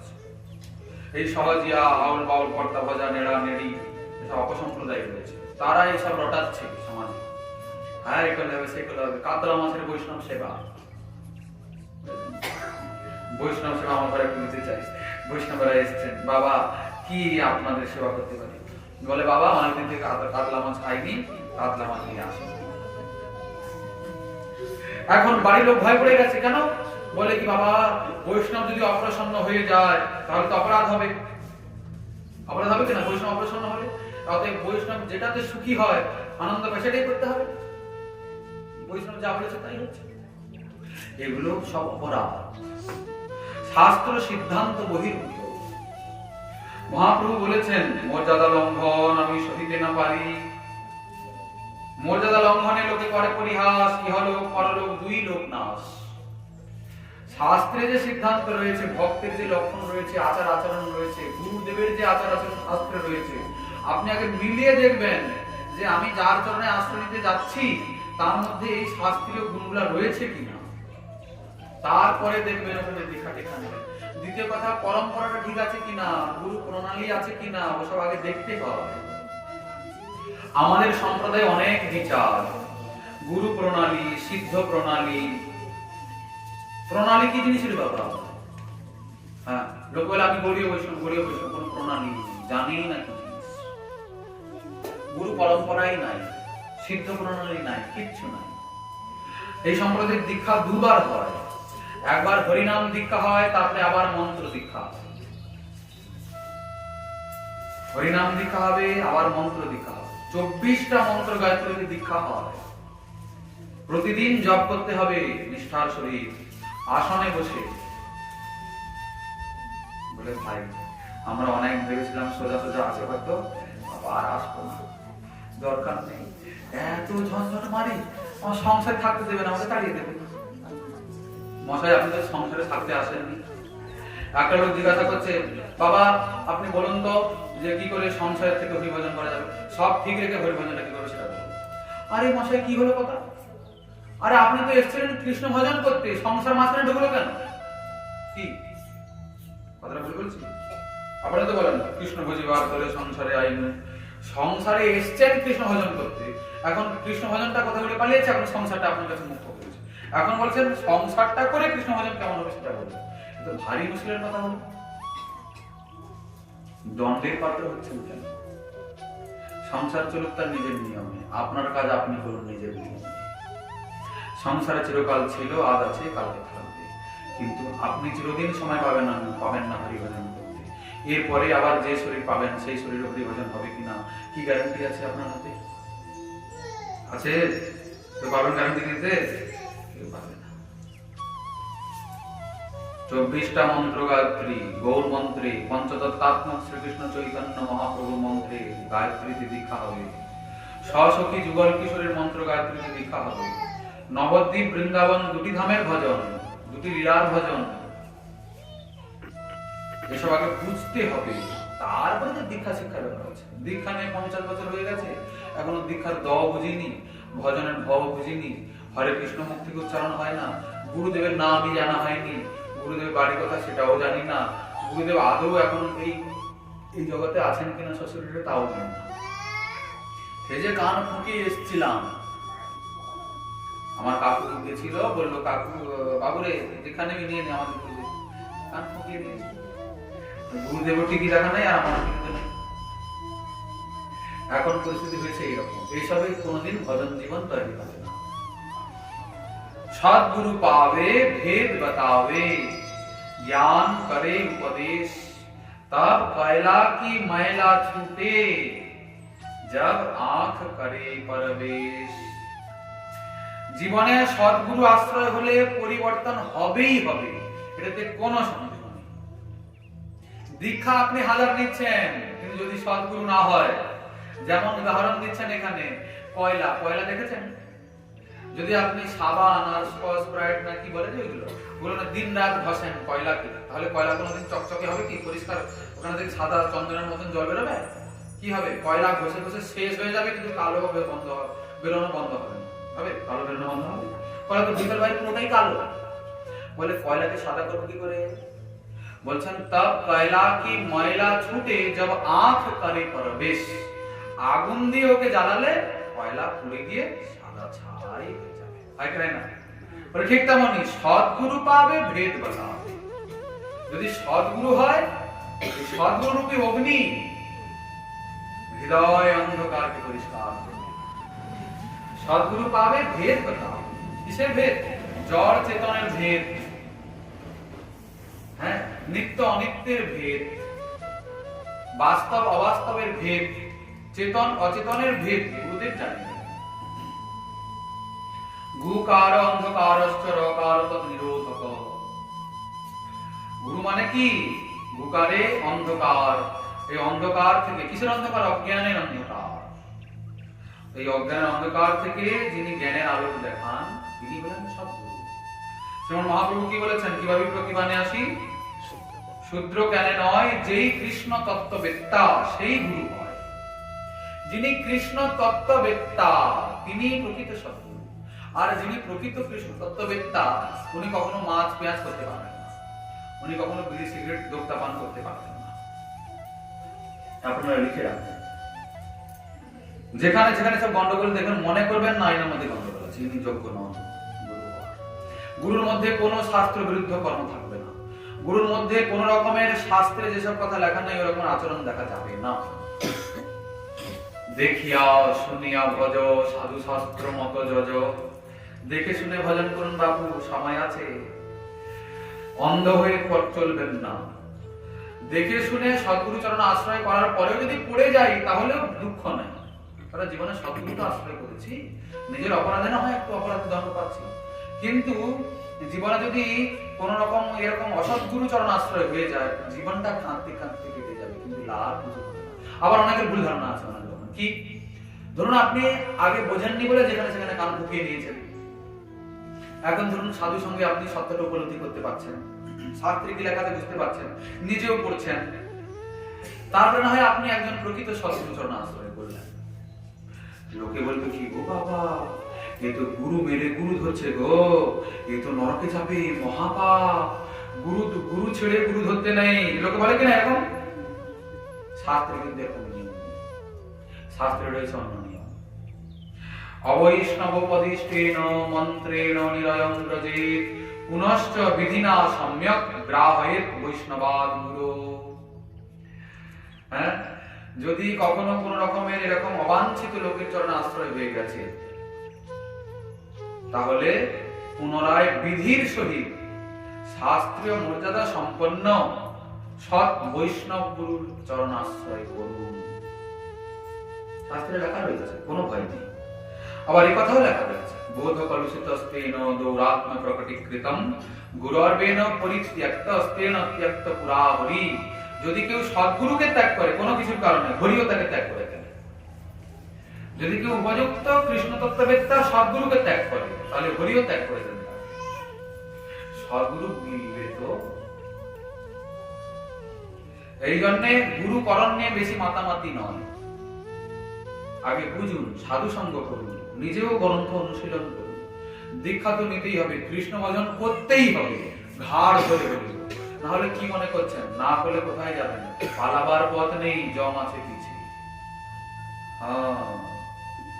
আপনারা হয়তো মনে করবেন এসব করলে কি টাকা পয়সা হবে, কি লাভ, এখানে বসে গেছেন আপনারা আসর জমাচ্ছেন সন্ধ্যার সময়।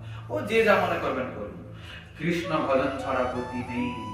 হরের নাম হরের নাম হরের নাম এইব কেবলম কলৌ নাস্তিব নাস্তিব নাস্তিব গতির অন্যথা। কোনো গতি নেই, গতি নেই, গতি নেই। আপনি এখন গায়ের জোরে না হয় বড় আপনার বিরক্ত দেখাচ্ছেন, দেখান, খুব দেখান, খুব দেখান, কিন্তু এই জন্ম নয়, কবে না কবে আপনাকে আছড়ে পড়তেই হবে। যাওয়ার রাস্তা নেই, পিছে জম আছে। অতএব করতে যদি হয় তাহলে সময় নষ্ট কেন করছেন? যতটা আপনার দ্বারা সম্ভব আপনি চেষ্টা করে চলে যান, বাকি গোবিন্দের হাতে ছেড়ে দিন। সদ্গুরু তো আমি চিনতে পারবো না, কেন কি আপনারা চিনতে পারবেন? আমরা চিনতে পারবো সদ্গুরু কাকে বলে, কেমন হয়? এত শাস্ত্র পড়ার আমাদের সময় নেই, আর পড়লেও জানলেও আপনি সদ্গুরু না কি না অসদ্গুরু আগে দেখবো, তারপরে দেখাবেন, এবং বলবেন দেখুন গোবিন্দের উপরে ছেড়ে দিন। কি ছেড়ে দেবেন?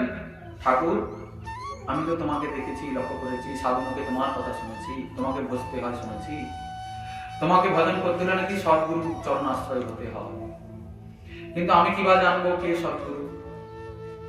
আমার কি ক্ষমতা আছে তোমাকে চেনার, তোমার পার্শ্বদকে চেনার? যদি সত্যি আমার গুরুর প্রয়োজন হয়, তুমি করুণার সিন্ধু কৃপা করে আমাকে সদ্গুরু পাইয়ে দাও। এই বলে হরিনামের আশ্রয় নেবে সাধক। নাম প্রভুর কৃপায় সদ্গুরু আপনি আপ মিলবে।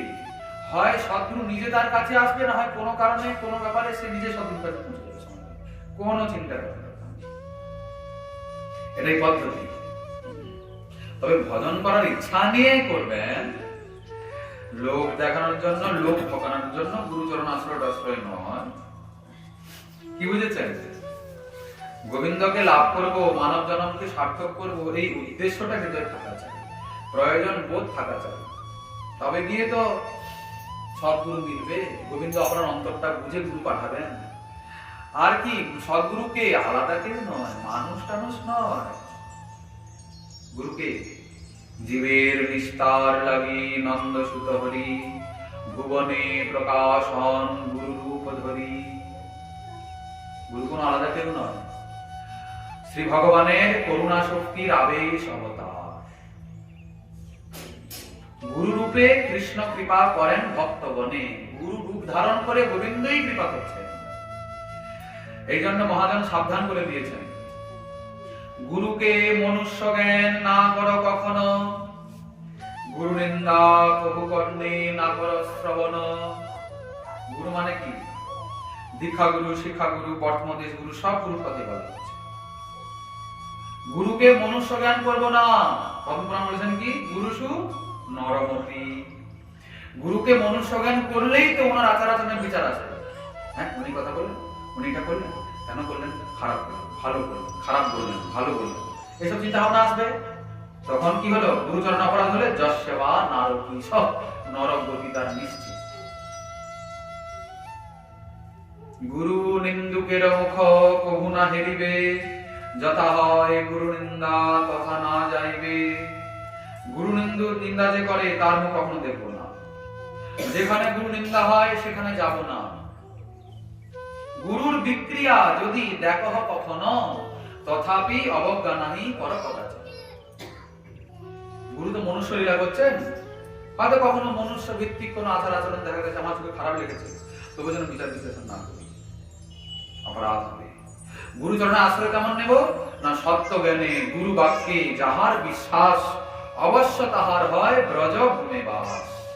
গুরুদেব যা বলেছেন সেটাই আমার কাছে মূল মন্ত্র। ওইভাবে যদি আমি স্বীকার করে নিতে পারি, অবশ্যই ব্রজে আমার বাস হবে। কিন্তু গুরু বাক্যে যদি বিচার করি বলে, তাহলে কি হবে? আর আমরা বলবো না। অতএব সাবধান।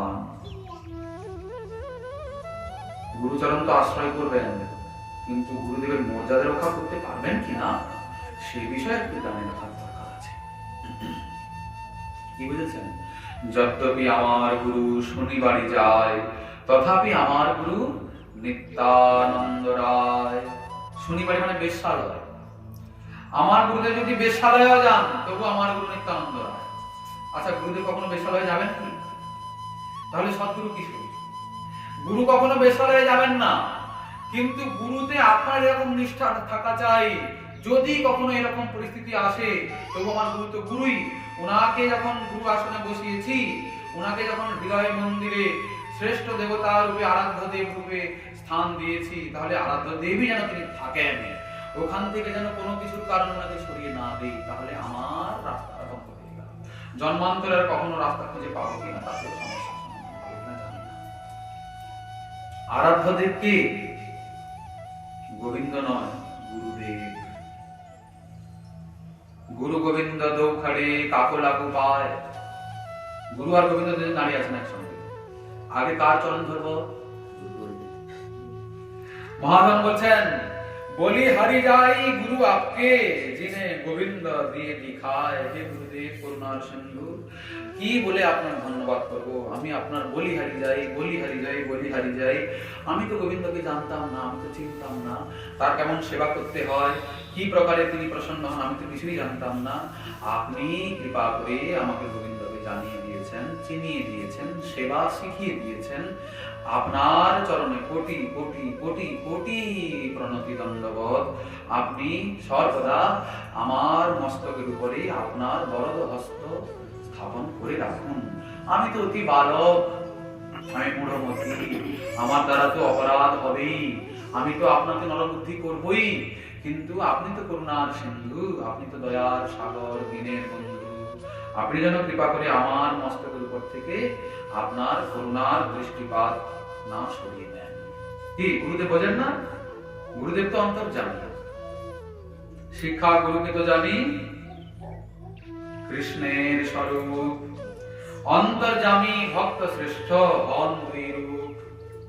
গুরুদেব কেমন? অন্তর্যামী আর ভক্ত শ্রেষ্ঠ। অন্তর্যামী না হলে ভক্তের অন্তরে কি চলছে বুঝবেন কি করে? ভক্তকে শিক্ষা দেবেন কি করে? এখন কি গন্ডগোল করছে শিষ্য? কি আমরা কি সব কথা ডাক্তারকে খুলে বলতে পারি? অনেক সময় লজ্জা লজ্জা হয়, ভয়টা লাগে। কিন্তু ডাক্তারের মধ্যে এমন কথা থাকে, আপনার লক্ষণ দেখে বুঝে নেয় ভিতরে রোগ চলছে, আছে না? গুরুদেবও ঠিক তাই। যতটুকু গুরুদেব সাধারণ প্রাকৃত ডাক্তারের মতো নয়, ডাক্তারেরও ডাক্তার। ওষুধ তো অনেকই আছে, ডাক্তার কি সব ওষুধ সব রোগীকে প্রয়োগ করে দেয়? রোগ জেনে ওষুধ দেয় না, ঠিক তেমন গুরুবর্গও তেমনই। আপনার সমস্যা দেখে সমাধান দেন, কৃপা করেন। তবে সাবধান, গুরু বাক্যে যেন কখনো বিচার না আসে, গুরুতে যেন কখনো নরবুদ্ধি না হয়। আমি যাকে গুরুরূপে বরণ করলাম, চিরদিন শেষ নিঃশ্বাস পর্যন্ত তাকে সেই আসনে বসিয়ে রাখতে পারবো কিনা ওটা আগে ভালো করে বুঝে তারপরে গুরুকরণ করতে হবে। যেহেতু গুরুদেব নরলীলা করছেন, আমার মধ্যেই অঙ্গ প্রত্যঙ্গ, আমি যেমন দেখতে, গুরুদেব তেমনি মানুষের মতো।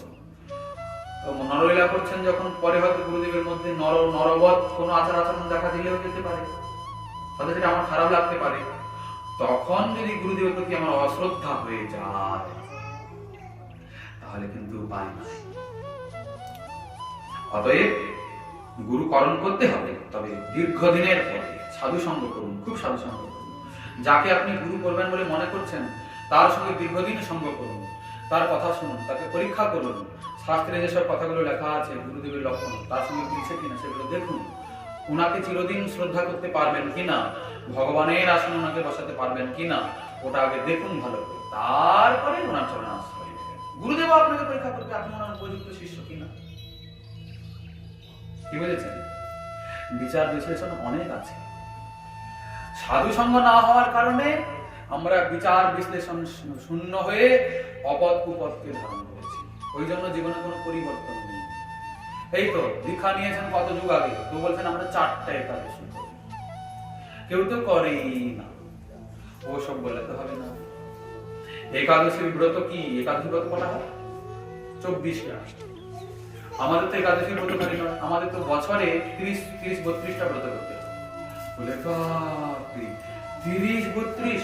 হ্যাঁ, জন্মাষ্টমী, রাধাষ্টমী, মহাপ্রভুর আবির্ভাব তিথি, নিত্যানন্দ ত্রয়োদশী, অদ্বৈত সপ্তমী, নরসিংহ চতুর্দশী, শিব চতুর্দশী, বামন দ্বাদশী, রামনবমী, এগুলো সব বৈষ্ণব ব্রত, এগুলো সব পালন করতে হবে, সবই একাদশীর মতো।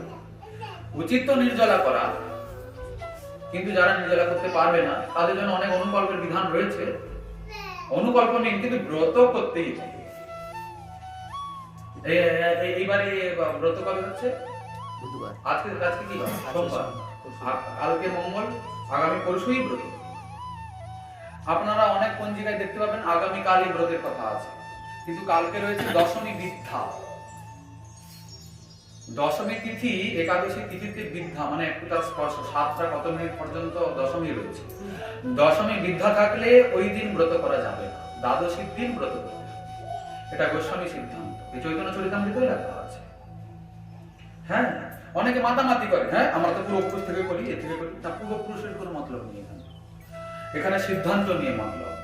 এই সিদ্ধান্ত স্বয়ং শ্রীমন মহাপ্রভু নিজে করেছেন। চৈতন্য চরিতামৃতের মধ্যলীলার শেষের দিকে আপনারা দেখবেন, ওখানে রয়েছে মহাপ্রভু বলেছেন সনাতন গোস্বামী পাত্র, সনাতন তুমি সিদ্ধান্ত গ্রন্থ রচনা করো। সেখানে বার, ব্রত, তার নিয়ম, বার, তিথি সব ভালো করে বিশ্লেষণ করো। গোস্বামী পাদ রচনা করলেন হরিভক্তি বিলাস। সেখানে এসব বৈষ্ণবের করণীয় অকরণীয়, নিয়ম, নিষ্ঠা, সদাচার, ভজন সব পরিপূর্ণভাবে সূক্ষ্মাতি সূক্ষ্ম বিচার করে লিখেছেন। এত পড়াশোনার দরকার নেই, কিন্তু যখন গুরুবর্গ আপনাকে কিছু নিয়ম বলছেন সেটা মেনে নেয়। কথা বুঝতে পারছেন? আগামীকাল কেউ ব্রত করবেন না, ব্রত করবেন আগামী পরশু বুধবার। সেদিন কিন্তু দ্বাদশী, কিন্তু সেই দিনই ব্রত হবে।